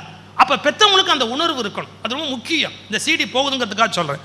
அப்போ ஒரு குழந்தை பிற்காலத்தில் நல்லவனாகிறான் கெட்டவனாகிறான், எல்லாம் என்னன்னா அவன் நல்லவனாவதும் தீயவனாவதும் அன்னை வளர்ப்பினிலே. ஒரு சினிமா படம் வச்சான், உண்மை. அம்மா எப்படி வளர்க்குறாளோ அதை பொறுத்து அந்த குழந்தை நல்லவனாவான், இல்லாட்டி கெட்டவனா மாறிடுவான். இதெல்லாம் அந்த தாய்மைக்கு இருக்கிற பெரிய சிறப்பு. லலிதா சகஸ்ரநாமத்தில் பராசக்தியை வர்ணித்து 1008 நாமம் இருக்கு. ஆனால் 1008 நாமம் இருந்தாலும் முதல் நாமம் லலிதா சகஸ்ரநாமத்தில் என்ன தெரியுமா? ஸ்ரீ மாத்ரே நமஹ. ஸ்ரீ மாதா, அம்மா. ஏன் அம்மாங்கிறத முதல் வார்த்தையாக வச்சார்? அதை விட வேறு வார்த்தையே இல்லையார்? இது உங்களுக்கு புரியாது, பெரியவங்களுக்காக சொல்கிறேன். இங்கே டீச்சர்ஸ் இருக்கிறாங்க. லலிதா சகஸ்ரநாமத்துக்கு சரியான தமிழ் நூல் ஒன்று உண்டுன்னு சொன்னால் அது Abhirami Anthadhi. Abhirami Anthadhi is equivalent to Lalitha Sahasranamam. ஆனால் அபிராமி அந்தாதியில் தாரமர் கொன்றையும்னு முதல் பாட்டு ஆரம்பிக்கும், அப்புறம் உதிக்கின்ற செங்கதிர்னு பாட்டு ஆரம்பிக்கும். அம்மா அப்படிங்கிற வார்த்தை 27வது பாட்டில் வரும், அம்மே அப்படின்னு வரும், முதல்ல வராது. அப்போ எங்கிட்ட ஒருத்தர் கேட்டார், சார் அம்மாங்கிறது தான் லலிதா சகஸ்ரநாமத்தில் முதல் நாமம்னு சிறப்பாக ஒரு தடவை சொன்னீங்க, Abirami Anthadhi is equivalent to அந்த லலிதா சகஸ்ரநாமம்னு சொல்கிறீங்க, ஆனால் லலிதா சகஸ்ரநாமத்தில் ஸ்ரீ மாதா முதல் நாமம், அபிராமி அந்தாதியில் வரலையே, அப்புறம் அது எப்படி ஈக்குவல் ஆகும்னு என்னை கேட்டார். நான் பெரியவங்களுக்கு மட்டும் சொல்கிறேன், அந்தாதிங்கிற பாட்டுக்கு இலக்கணம் என்னன்னா முதல் எழுத்து கடைசி எழுத்து ரெண்டையும் சேர்த்து பார்க்கறது. அந்தாதி பாட்டில் கடைசி எழுத்து அடுத்த பாட்டோட முதல் எழுத்தா வரும், கடைசி எழுத்து அடுத்த பாட்டோட முதல் எழுத்தா வரும். இதுதான் அந்தாதிக்கு இலக்கணம். இப்போ அபிராமி அந்தாதியை எடுத்து முதல் பாட்டு நீங்க படிச்சீங்கன்னா தாரமர் கொன்றை தா அப்படிங்கிற எழுத்து முதல் எழுத்து தா ஆச்சா. 100 பாட்டையும் முடிச்சுட்டு நூல் பயன்னு 101வது பாட்டு ஒன்று இருக்கும். அதில் ஆத்தாளை எங்கள் அபிராம வல்லியை அண்டமெல்லாம் பூத்தாளைங்கிற பாட்டு கடைசியா எப்படி முடியும் தெரியுமா? தீங்கு இல்லையே அப்படின்னு முடியும். முதல் எழுத்து என்ன? தா. கடைசி எழுத்து என்ன? தாயே என்பதில் அண்ட சராசரம் அடக்கம் என்பதை விளக்குவது அபிராமி அந்தாதியின் சாரம். இது தா, அது ஏ, அதுக்குள்ள எல்லாம் அடங்கி போச்சு. தாயே என்பதில் அண்ட சராசரம் அடங்கி விடுகிறது. இப்போ உங்களுக்கு புரியாது, சக்தி வழிபாடுங்கிறதே தாய் வழிபாடு தான். ஏன்னா இப்போ ஒரு தாயாருடைய கர்ப்பப்பையில நம்ம எல்லாம் குடியிருந்தோம், அந்த இடத்துக்குள்ள குடியிருந்தோம். அங்க ஒரு லிக்யூட் இருந்தது, அதான் நம்மளை காப்பாத்துச்சு. அப்புறம் ஒரு கொடி தொடர்பு இருந்தது, தாய்க்கு நமக்கு இடையில ஒரு கொடி தொடர்பு இருந்தது, அதுதான் நம்மளை காப்பாத்துச்சு. அந்த இடத்துல நாம நீந்திக்கிட்டு இருந்தோம் தாயாருடைய கர்ப்பத்தில். அப்ப கம்ப்ளீட்டா அது சீல் வச்சு மூடப்பட்டிருந்தது, வெளியிலேருந்து எதுவும் உள்ள வர முடியாது. இதனுடைய இயல்பும் இந்த உலகத்தோட இயல்பும் அப்படியே இருக்கு. இந்த பூமிக்கு மேல ஓசோன் வளிமண்டலம் 3 லேயர் மூடி இருக்கு, டோட்டலா 3 லேயர் இதை க்ளோஸ் பண்ணி இருக்கு. அது சயின்ஸ் படிச்சா உங்களுக்கு தெரியும். அந்த 3 லேயரும் டைட்டா மூடி இருக்கிறதால தான் சூரியனுடைய அந்த புற ஊதா கதிர்கள்லாம் நம்மளை தாக்காம இருக்கு. இன்னும் எத்தனையோ விஷயங்கள் நம்மளை தாக்காம இருக்கு. இதுல கடல் 3 பங்கு கடல் இருக்கு, 1 பங்கு தான் நிலம் இருக்கு. அந்த தண்ணி சுத்தி இருக்கிறதால தான் மழை பெஞ்சு இந்த பூமி வாழ்ந்துகிட்டே இருக்கு. ஒரு ஆச்சரியத்தில் ஆச்சரியம், சயின்ஸ் படி ஒரு தாயின் கர்ப்பப்பையில் இருக்கிற திரவத்தின் அடர்த்தியும் கடலின் அடர்த்தியும் ஒன்று. இரண்டும் உப்புத்தன்மை உடையது. அந்த திரவத்தில் எப்படி கடல்ல உயிர் வாழுதோ அதே மாதிரி தான் தாயார் கர்ப்பத்தில் நாம இந்த உலகத்தில் உயிர் வாழறோம். எப்படி 3 லேயர் மூடி இருக்கோ அதே மாதிரி கர்ப்பப்பை மூடி இருக்கு. அதனால தான் குழந்தைங்க உயிர் வாழுது. அப்ப என்ன கடைசியா முடிச்சான்னா, இந்த பூமி என்பது பராசக்தியின் கர்ப்பப்பை. இதான் சக்தி வழிபாட்டினுடைய அடிப்படை தத்துவமே. உங்களுக்கு இப்ப புரியாது, ஆனா இந்த பூமி என்பது பராசக்தியின் கர்ப்பப்பை அப்படின்னு சொல்லி தாய்மை தான் நம்மை வாழ்வித்து கொண்டிருக்கிற தலையாய தத்துவம் அப்படின்னு. இன்னும் 100கணக்காக நான் சொல்லலாம், சொல்லிக்கிட்டே போகலாம். இன்னும் நான் 2 சொல்லி நான் முடிச்சிடறேன், நீங்க யோசிக்கிறதுக்கா. கோழி குஞ்சு குப்பையில் மேயிற போது பார்த்துருக்கீங்களா? கோழி குஞ்சுகள் குப்பையில் எப்படியும் மேயும். இந்த தாய் கோழி முன்னாடி இப்படி இப்படி போயிட்டே இருக்கும். கோழி குஞ்செல்லாம் அப்படி மேய்ஞ்சிட்டு இருக்கும். எப்பாவது சந்தர்ப்பம் கிடைச்சா நீங்கள் கவனிங்க, ஸ்கூலுக்கு வர்றப்போ கவனித்து லேட்டாக்கிறாதீங்க. டைம் கிடைக்கும் போது கோழி குஞ்சு மேயிறதை இப்படி பாருங்க. ஒரு ஒரு கூத்து நடக்கும். தாய் கோழி இப்படி மேய்ஞ்சிக்கிட்டே இருக்கும். இந்த குஞ்சு கோழியெல்லாம் இப்படி இஷ்டத்துக்கு போகும், இப்படி இப்படி மேய்ஞ்சிக்கிட்டே இருக்கும். திடீர்னு ஒரு 10 நிமிஷம் ஆனதுக்கப்புறம் டிக்கு டிக்கு டிக்குன்னு எல்லா குஞ்சு கோழி ஓடி போய் தாய் கோழியோடு இப்படி தேய்ச்சிக்கும், இப்படி இப்படி இப்படி தேய்ச்சிக்கும். இது நீங்கள் பார்த்துருக்கீங்களா? இப்படி இப்படி இப்படி தேய்ச்சிக்கும். ஏன்? போய் இப்படி ஒட்டிக்கும், போய் தாய் கோழியோட போய் இப்படி இப்படி ஒட்டிக்கும். சொல்கிறான், குஞ்சு கோழி தள்ளி இப்படி இப்படி மேய்ஞ்சிக்கிட்டே இருந்தாலும் அதுக்கு ஒரே ஒரு தைரியம். என்ன தைரியம் தெரியுமா? தாய்க்கோழி பக்கத்தில் இருக்குது அப்படிங்கிற தைரியம். பயம் இருக்கும் மனசில், ஆனால் தாய்க்கோழி பக்கத்தில் இருக்குங்கிற தைரியம். பக்கத்தில் இருக்குங்கிறது குஞ்சு கோழிக்கு எப்படி தெரியும்? இப்போ தாய்க்கோழி இந்த பக்கம் நிற்கிது, குஞ்சு கோழி இந்த பக்கம் நிற்கிது, ஆனால் தாய் இருக்குதுங்கிறது எப்படி தெரியும்னா, பாருங்க, காத்தடிக்குது இல்லை, அது தாய் உடம்புல படுது இல்லை, தாய் உடம்புலேருந்து அந்த காற்று வெளியே வருது இல்லை, அந்த ஸ்மெல் குஞ்சு கோழிக்கு தெரியும். அப்போ அந்த ஸ்மெல் அதுக்கு என்ன கான்ஃபிடன்ஸ் அப்படின்னு கேட்டால், நம்ம அம்மா கோழி பக்கத்தில் தான் இருக்குது அப்படிங்கிற தைரியத்தில் இப்படி இப்படி மேய்ஞ்சிக்கிட்டே இருக்கும். உங்களுக்கு தெரியும், காற்றின் போக்கு திடீர்னு மாறும். பாருங்க, இப்படி காற்றடிச்சது மாதிரி திடீர்னு காற்று இப்படி அடிச்சிட்டா அந்த தாய்க்கோழியோட வாசம் இந்த குஞ்சு கோழிக்கு கிடைக்காது. உடனே அது பயந்துரும். ஐயோ, நம்ம அம்மா கோழி இப்போ பக்கத்தில் இல்லை போல் இருக்கு அப்படின்ட்டு அதை தேடிக்கிட்டு அப்படி குடுக்குன்னு ஓடியாரும். கிட்டக்க வந்தோடனே அந்த வாசனையை நல்லா சேகரிக்கிறதுக்காக தாயோடு அப்படி தேய்ச்சிக்கிட்டு அப்படியே உட்கார்ந்துருக்கும். என்ன அர்த்தம்? தாய் நமக்கு எதுவும் செய்ய வேண்டியது இல்லை, அவள் இருக்கிறாள் என்பது தருகிற தைரியத்தை உலகத்தில் வேறு எதுவும் தர முடியாது. Her presence itself, her presence itself, she is with me. நமக்கு ஒண்ணுமே பண்ண வேண்டாம், அவள் நமக்கு எந்த உதவியும் செய்ய வேண்டாம், எதுவுமே செய்ய வேண்டிய அவசியம் இல்லை. அவள் இருப்பு மாத்திரமே, her presence, அவள் இருக்கிறா அப்படிங்கிறது நமக்கு எல்லா விதத்திலும் நமக்கு பாதுகாப்பு தரக்கூடிய அற்புதமான விஷயம். நீங்கள் தாய்க்கோழியை பார்த்துருங்க. கொஞ்சம் நான் எவ்வளோ கூர்ந்து கவனிச்சேங்கிறதுக்காக சொல்கிறேன். பருந்து இருக்கும். பருந்து திடீர்னு கீழே இருக்கிற குஞ்சு கோழியை பார்த்து இதை அடிச்சிடணுன்ற எண்ணத்தில் பருந்து இப்படி இப்படி வரும். இந்த குஞ்சு கோழியை அடிக்கிறதுக்காக பருந்து வரும். இந்த தாய்க்கோழி எங்கேயோ மேய்ஞ்சிக்கிட்டு இருக்கிற தாய்க்கோழி தான் குஞ்சு கோழியை நோக்கி அந்த பருந்து அல்லது கழுகு மேலேருந்து வரும்போது கப கப கபன்னு இந்த 2 ரெக்கையை வாயிலையும் வயிற்றுலையும் இப்படி அடிச்சுக்கிட்டு அப்படியே படப்படன்னு சீறிக்கிட்டு இப்படி உள்ளே போகும். பாருங்க, அப்படி பருந்து வரும், இந்த குஞ்சு கோழி இருக்கும், இதை கொத்த வரும்போது உள்ள பூந்து 2 ரெக்கையை படப்படன்னு அடிச்சுக்கிட்டு இப்படி ஓடும். பாருங்க, பருந்து பயந்துக்கிட்டு மறுபடியும் மேலே போயிடும். இயல்பில் பருந்துக்கு பயப்படுகிற இந்த கோழி கூட தன் குஞ்சுக்கு ஒரு ஆபத்து வருமோ என்றால் தாய்மையால் தன் உயிரை பணயம் வைத்தாவது தாய் குஞ்சை காப்பாற்றி விடும். அங்கேருந்து ஓடியாந்து அந்த கழுகை விரட்டிட்டு அந்த குஞ்சுகளை ரெக்கையில் அப்படி அணைச்சிக்கிட்டு ரட்சகம், தான் படைத்த படைப்பை காப்பாற்றுதல் என்பதை ஒரு தாயை போல் இன்னொரு உயிர் உலகத்தில் செய்வதற்கு வாய்ப்பு இல்லை. ஒரு அருமையான கதை, அவங்க சொன்ன மாதிரி ஒரு அழகான கதை அது. ஒரு தாய் கோயிலுக்கு போகிறா. அவள் கோயிலுக்கு போய் சாமி கும்பிடும்போது விசித்திரமாக ஒரு பிரார்த்தனை வச்சா. கடவுளே கடவுளே கடவுளே, என்னை எப்படியாவது நரகத்துக்கு அனுப்பிச்சிரு, நரகத்துக்கு. இந்த கோயிலில் பூஜை பண்ணிக்கிட்டு இருந்தவருக்கு காதில் லேசாக விழுந்தது. என்ன இது, நரகத்துக்கு போகணும்னு இந்த அம்மா வேண்டுது? சொர்க்கத்துக்கு போகிறதா தான் அட்வான்ஸ் புக்கிங்லாம் பண்ணுவாங்க, நரகம் வாக்கின் இன்டர்வியூ மாதிரி ஸ்ட்ரைட்டாக உள்ளே போக வேண்டியது தானே, அதுக்கு என்ன அட்வான்ஸ் புக்கிங் வேண்டியிருக்கு நரகத்துக்கு போகிறதுக்கு? ஏன் இந்த அம்மா அப்படி வேண்டுறாங்கன்னு அவருக்கு உள்ளூர ஒரு கவலை. சரி இந்த அம்மாவுக்கு சொர்க்கத்துக்கு நரகத்துக்கு வித்தியாசம் தெரியாமல் சாமி கும்பிடுறாங்கன்னு நினச்சிக்கிட்டு பூஜை எல்லாம் முடிச்சுட்டு வந்தோன்னு சொன்னார், அம்மா தப்பாக வேண்டுறீங்க, சொர்க்கம் தான் எல்லாரும் போகணும்னு விரும்புகிற இடம், நரகம் வந்து பாவிங்க எல்லாம் போகிற இடம், எதுக்குமா நீங்கள் அதை பிரார்த்தனை பண்ணுறீங்க? சரி சரி சரி சரி இந்த அம்மா போயிட்டாங்க. மறுநாள் வந்தாங்க, இவர் பூஜை பண்ணிக்கிட்டு இருந்தார். ஆண்டவா நான் நேற்றுக்கே உன்ட்ட அப்ளிகேஷன் போட்டேன், ப்ராசஸ் பண்ணிட்டியா, மறக்காமல் நரகத்தில் எனக்கு ஒரு சீட்டு ஒதுக்கி வை. 2 நாள் ஆச்சு, 3 நாள் ஆச்சு, பூஜை பண்ணுறவருக்கு மனசு கேட்கலம்மா, எதுக்குமா நரகத்துக்கு போகணும் சாமி கும்பிட்டுக்கிட்டு இருக்கிறீங்க, அதுக்கு என்ன அட்வான்ஸ் புக்கிங் பண்ணுவாங்க, என்ன சமாச்சாரம்?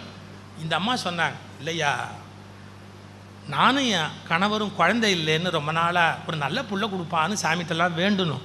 அது என்ன விதியோ தெரியல, ஒரு பையன் வந்து பிறந்தான், மகா முரடனா போயிட்டான், ரொம்ப தப்பு பண்ணான். இந்த வேதனையிலேயே எங்கள் வீட்டுக்காரர் செத்து போயிட்டார். இந்த பையன் திருந்த மாட்டேங்கிறானே அப்படிங்கிற வேதனையிலேயே எங்கள் வீட்டுக்காரர் செத்து போயிட்டார். ஊரில் எல்லாரும் வெறுக்கிறாங்க, அவன் தெருவில் இறங்கி போனாலே எல்லாரும் திட்டுறாங்க, அவனுக்கு கல்யாணம் பண்ணலான்னா கூட யாரும் பொண்ணு கொடுக்க மாட்டேங்கிறாங்க, இந்த பையனை எல்லாரும் வெறுக்கிறாங்க. எனக்கு மனசு ரொம்ப வேதனையாக இருக்குது. இவ்வளவு பாவம் பண்ணுறானே என் புள்ள, இவன் நாளைக்கு செத்து போயிட்டான்னா எங்கேயா போவான்? கண்டிப்பாக சொர்க்கத்துக்கு போக மாட்டான், நரகத்துக்கு போவான். இங்கேயே அவனை எல்லாரும் வெறுக்கிறாங்க, அங்கே போனாலும் எல்லாரும் வெறுப்பாங்க, அங்கேயும் அவங்ககிட்ட அன்பு காட்டுறதுக்கு யாராவது ஒருத்தராவது போகணும் இல்லையா? அதனால தான் நான் அந்த நரகத்துக்கு போய் இந்த பிள்ளைகிட்ட அன்பு காட்டலாமான்னு பார்க்க. அங்கேயும் அவனை எல்லாரும் திட்டுவாங்களே, அதை நினச்சா எனக்கு மனசு கஷ்டமாக இருக்குது. அதனால தான் அங்கேயாவது நானும் போய் உட்காந்து, இங்கே இவ்வளவுக்கு அப்புறம் நான் தான் வடிச்சு போட்டுறேன் அந்த பயலுக்கு, அங்கே போய் நான் தான் பார்க்கலாமா அப்படிங்கிற ஒரு ஆசைக்கு தான் சாமிக்கிட்ட கேட்டேன், என்னை நரகத்துக்கு அனுப்புன்னு. இந்த மாதிரி ஒரு உயிரை நீங்கள் பார்க்க முடியுமா உலகத்தில்? அதான் தாயினுடைய எக்ஸ்ட்ராடினரி குவாலிட்டி. தான் பிள்ளைக்காக அவள் எந்த விதமான இழப்பையும் ஏற்றுக்கொள்ள தயாராக இருக்கிறார். அதனால தான் மாத்ருகா பஞ்சகம்னு பாடுகிற போது ஆதிசங்கர பகவத்பாதர் அம்மாவுடைய பெருமையெல்லாம் பேசுகிறார். அது மாதிரி கயாவில் போய் சிராத்தம் பண்ணுற போது சொல்லுகிற மந்திரங்களில் எவ்வளவு விஷயம் தாயாரை பற்றி சொல்லப்பட்டிருக்கு தெரியுமா?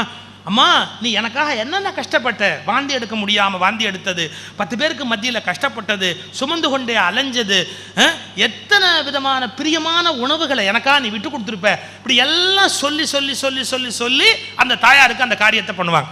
ஒரு தாயினுடைய இடத்தை எந்த காலத்திலும் யாராலும் இட்டு நிரப்பிவிடவே முடியாது. தாய் தான் முதல் ஆசிரியர்.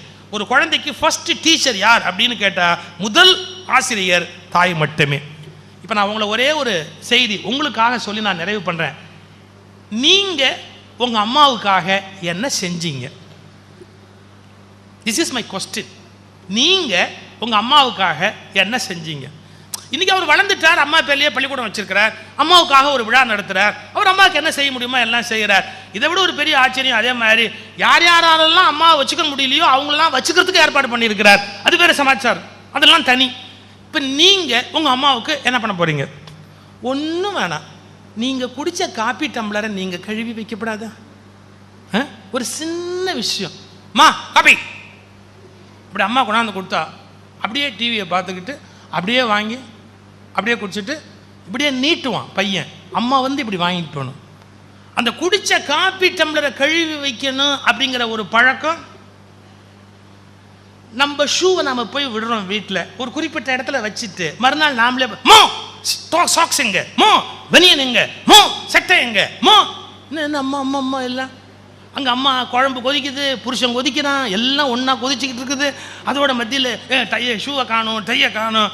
டே பல்லு தேயிடான்னா பையன் கேட்குறான், பல்லு எங்க, பல்லு எங்கேயா, பேஸ்ட் எங்கன்னா பரவாயில்ல, ப்ரஷ்ஷு எங்கன்னா பரவாயில்ல, பல்லு எங்கன்னா உங்கள் தாத்தா தாண்டா பல்லை கழட்டி வச்சுட்டு தேடுவார், இது உங்ககிட்டயே தாண்டா இருக்குது, தேய்ச்சி தொலைடா, சீக்கிரமாக பல்லை தேய்ச்சிட்டு காப்பி குடிக்க வேடா. அம்மா சொல்கிறாங்க, உங்களுக்கு பல்லு தேய்க்க மாட்டேங்கிறா.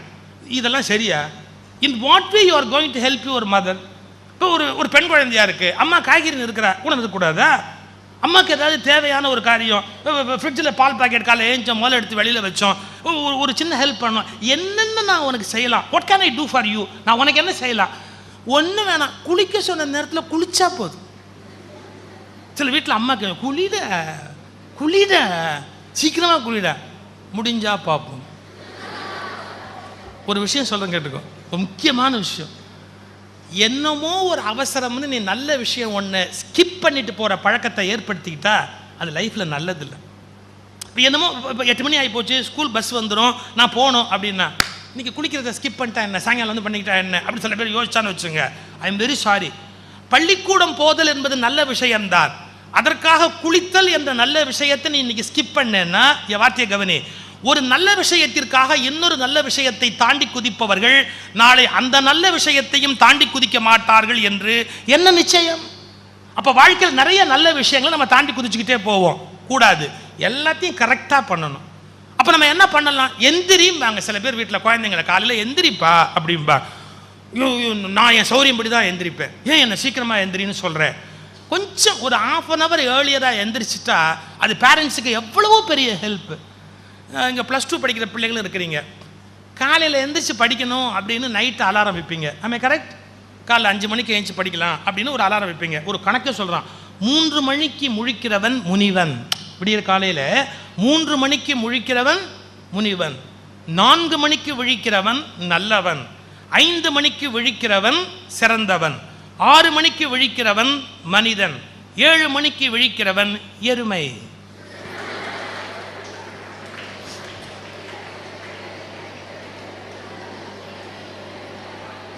நம்ம யோசிக்கணுமே இல்லையா, இதில் எந்த கேட்டகரியில் நம்ம இருக்கிறோம்? நீங்கள் ஒன்றும் முனிவராக வேணாம். 3 மணிக்கெல்லாம் முழிச்சு உட்காந்து உங்களை யாரும் ஒன்றும் பிரம்ம முகூர்த்தத்திலேயே பெருசாக யாகம் பண்ணுங்கன்னு சொல்லலை.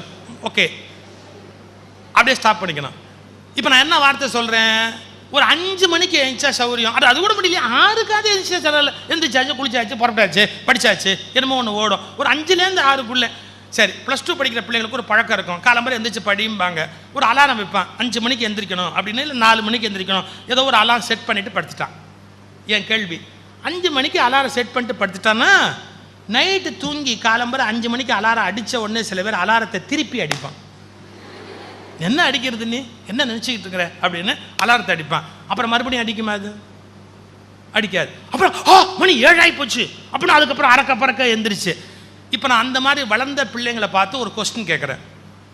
ராத்திரி 10 மணிக்கு நீ என்ன செட் பண்ண அலாரம்? காலைல 5 மணிக்கு எந்திரிச்சு அலாரம் செட் பண்ண. இது நீ. காலையில் 7 மணிக்கு அலாரம் அடிச்சோட திருப்பி அடிச்ச, அதுவும் நீ. நான் இப்படி சொல்லட்டுமா? அலாரம் வைத்ததும் நான், அலாரத்தை நிறுத்தியதும் நான். எந்த நான்? நான் எந்த நான்? நிஜமான நான். நான் ஒரு காலேஜில் இதை கேட்குறேன், எந்த நான்? நான். ஒரு பையன் சொல்கிறான், நான் அவன் இல்லை.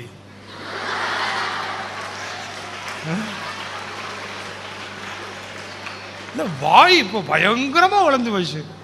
வாய் ஜாஸ்தியாக போச்சு. கொஸ்டின் பேப்பர் டீச்சர் கொடுத்தா, டீச்சர் இது என்னது? Question paper. குட்.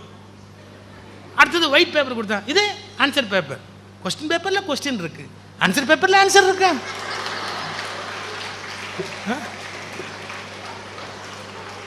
பயங்கர பிள்ளைங்க பேசுகிற பேச்சு அப்போ இன்டெலிஜென்ஸ்னா. அன்னைக்கு ஒரு பயலை கேட்குறேன், ஏய் நான் அந்த பயலை ரொம்ப கோபமாக சொல்கிறேன், ஏய் என்னைக்குடா ஸ்கூல் திறக்க போதே? ஹைகோர்ட் ஜட்ஜை கேளு. என்னடா படிக்க போற? சுப்ரீம் கோர்ட் ஜட்ஜை கேளு. இந்த மாதிரி சின்ன சின்ன விஷயமெல்லாம் எங்களை கேட்காது, அவனுங்களை கேளு. அப்படி பேசுறான். இன்னைக்கு பசங்க பேச்சு திறமை பிரமிப்பார், பயங்கரமா இருக்கு, அறிவார். ஆனால் நம்ம யோசிக்கணும், நமக்கு இவ்வளோ திறமை இருக்கு. 5 மணிக்கு நீ அலாரம் வச்ச எந்திரிக்கணும்னு, அந்த நான். காலையில் அடிச்சது திருப்பி அடிச்சுட்ட அந்த நான். இப்போ நான் சைக்காலஜினுடைய ஒரு ஆழமான பகுதிக்கு போகிறேன். மேல் லெவலில் நம்ம ஒரு டெசிஷன் எடுக்கிறோம், இது கான்ஷியஸ் மைண்ட். அப்புறமா அதை ரிவர்ஸ் பண்ணுறோம், எங்க சப்கான்ஷியஸ் மைண்ட். நம்ம எடுத்த முடிவை நாமளே மாற்றுறோம். என் வார்த்தையை கவனி, உனக்கு எதிரி வெளியில் இல்லை, உனக்கு எதிரி எங்கே இருக்கிறான்? 5 மணிக்கு எந்திரிக்கணும்னு நினைச்சதும் நான் தான், எந்திரிக்க வேண்டாம்னு நினைச்சதும் நான் தான். அப்போ 5 மணிக்கு அலாரம் செட் பண்ண நான் ஒரு நான், அதை திருப்பி அடித்த நான் ஒரு நான். அப்போ என்னை எதிரிகள் வெளியிலிருந்து அழிக்கவில்லை, என்னை நானே உள்ளிருந்து அழித்து கொண்டிருக்கிறேன். இது எவ்வளவு பெரிய ஆபத்து பாரு. நான் ஒரு வீடு கட்டுறேன்னு வச்சுக்கோ, ஒரு செங்கல் எடுத்து இப்படி வைக்கிறேன், வீடு கட்டணும் அப்படின்னு. கவனிங்க, ஒரு கை செங்கலை வைக்கும் போதே மறு கை செங்கலை எடுத்து வெளியில் எரியும் என்றால் நான் வீடு கட்ட முடியுமா? ஒரு கை செங்கலை வைக்கும் போது மறு கை செங்கல் எடுத்து வெளியில கட்டினா நான் என்னைக்கு வீடு கட்டி முடிக்கிறது? நான் 5 மணிக்கு எழ வேண்டும் என்று ஒரு எண்ணத்தை வைக்கிற போது எந்திரிக்க வேண்டாம் என்று ஒரு எண்ணம் வெளியில் எடுத்து எறிந்தால் என் வெற்றி மாளிகையை எப்படி கட்டி முடிப்பது? எனவே என் 2 முரண்பாடான எண்ணங்களில் ஒரே ஒரு வலிமையான நல்ல எண்ணத்தை தேர்ந்தெடுத்து கொண்டால் என் வெற்றியை யாராலும் அழிக்க முடியாது என்கிற ரகசியத்தை புரிஞ்சுக்கணும்.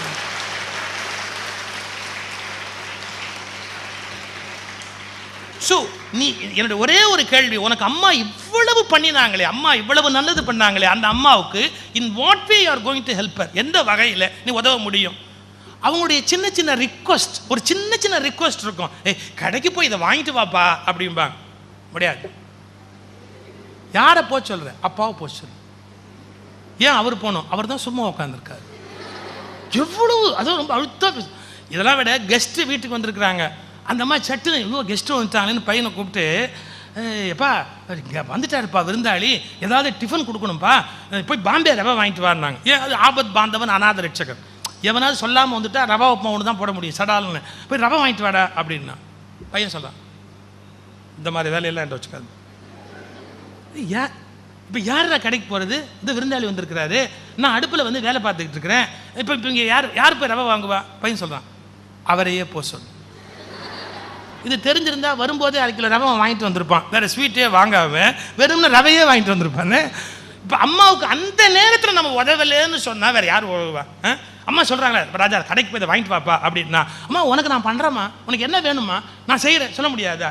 கண்ணா இந்த தண்ணியெல்லாம் எடுத்து அது ஓரமாக எடுத்து வை, சாப்பிட்டாச்சா அதை எச்ச முழுகிறது கற்றுக்கோ. ஒரு குழந்தைய பார்த்து, பெண் குழந்தைய பார்த்து அம்மா சொல்கிறாங்க, இதெல்லாம் என் வேலை இல்லை, நான் படிக்கிறேன் அப்படின்னா. ஏன் படித்தா எச்ச முழுக்கூடாதா? ஸோ உங்கள் மைண்ட் செட்டில் எப்படி இருக்குன்னு கேட்டால், நம்ம அம்மாவுக்கு உதவணும், நம்ம அம்மா கஷ்டப்படுறா, நம்ம அப்பாவுக்கு உதவணும், அவர் கஷ்டப்படுறார், அவங்களுக்கு நாம் கஷ்டத்தை தராதபடி வாழ்க்கையில் எப்படி இருக்கலாம், நம்ம எப்படியெல்லாம் அவங்களுக்கு உதவி ஒத்தாசையாக இருக்கலாம். நீங்கள் தாயாரை சிறப்பிப்பதற்கு பாத பூஜை செய்கிறீர்களோ இல்லையோ, அவர்களை கஷ்டப்படுத்தாமல் வாழ்வது என்பது அவர்களுக்கு கோயில் கட்டி பூஜை செய்வதற்கு சமம். அவங்களை கஷ்டப்படுத்தாமல் நாம் வாழ்வது என்பது கோயில் கட்டி பூஜை செய்வதற்கு சமம். சில நேரத்தில் நல்ல துணி எடுத்து கொடுப்பாங்க, ஒரு சில சமயத்தில் முடியாமல் போயிடும். அந்த தீபாவளிக்கு பணம் வந்திருக்காது, அப்பாவுக்கு போனஸ் வந்திருக்காது, பில்ல ஸ்ட்ரைக் நடந்துகிட்டு இருக்கும். அவர் சொல்லுவார், தீபாவளிக்கு ஒன்றும் வாங்க முடியலடா அப்படின்னா. ஒன்றும் வருத்தப்படக்கூடாது. சரி, அப்பா இந்த தடவை வாங்கி தரலையா, நம்ம அப்பா நமக்கு வாங்கி தராமல் யாருக்கு வாங்கி தர போறாரு? நாளைக்கு வாங்கி தர போறார். இப்படி நம்முடைய தாய் தகப்பனுடைய அந்த மனம் நோகாதபடி வாழ்க்கையை நடத்துவது என்பது மிகப்பெரிய காரியம். அவங்க முதல்ல ஒரு அறிமுக உரையில் நம்முடைய தாளாளர் சொன்னார், தாய்ங்கிறதுக்கு வெயிட் ஜாஸ்தின்னார். மகாபாரதத்தில் எக்ஸாக்ட் வேர்டு வருது, தாய்க்கு வெயிட் ஜாஸ்தி அப்படின்னு சொன்னார். பார்த்தீங்களா?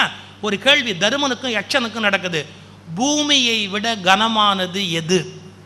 பூமியை விட கனமானது எது? பதில் என்ன தெரியுமா? பூமியை விட கனமானது தாய். பூமியை விட கனமானது தாய். யாரு? தருமனுக்கும் யட்சனுக்கும் நடந்த யட்ச பிரச்சனத்தில் வருகிற வார்த்தை. ஆக தாய் என்பவள் நம் பக்கத்திலேயே இருக்கிற கடவுள். ப்ராஃபட் முஹம்மது சொன்ன மாதிரி, கடவுள் எல்லா இடத்திலும் இருக்க முடிவதில்லை என்பதற்காக ஒவ்வொரு வீட்டிலும் தன் பிரதிநிதியாக தாயை நியமித்திருக்கிறார். எல்லா இடத்துக்கும் அவரே ஸ்ட்ரைட்டாக வர முடியலங்கிறதுக்காக தான் தன் பிரதிநிதியாக தாயை நியமித்திருக்கிறார். சங்கர மடத்து சன்னியாசிகள் துறவிகளாக போன பிறகு தங்கள் தாயாரை பார்க்க மாட்டார்கள். ஏன் தெரியுமா? சன்னியாசிகள் யாரையும் விழுந்து கும்பிடாதவர்கள், தாயை பார்த்தால் மட்டும் விழுந்து கும்பிட வேண்டிய கட்டாயத்துக்கு உரியவர்கள். தாயோடன் உடைய உறவு அறுக்க முடியாதது. முந்தி தவம் கிடந்து 300 நாள் சுமந்து அந்தி பகலாய் சிவனை ஆதரித்து தொந்தி சரிய சுமந்து பெற்றெடுத்த தாயார் தனக்கோ எரிய தழல் மூட்டுவேன்னு முற்றும் துறந்த பட்டினத்தார் தாயாரை எரிக்கிற போது கண்களில் கண்ணீர் விட்டு அழுதார். துறக்கவே முடியாத உறவு தாயினுடைய உறவு, மறக்கவே முடியாத உறவு தாயினுடைய உறவு, அன்பினுடைய முழு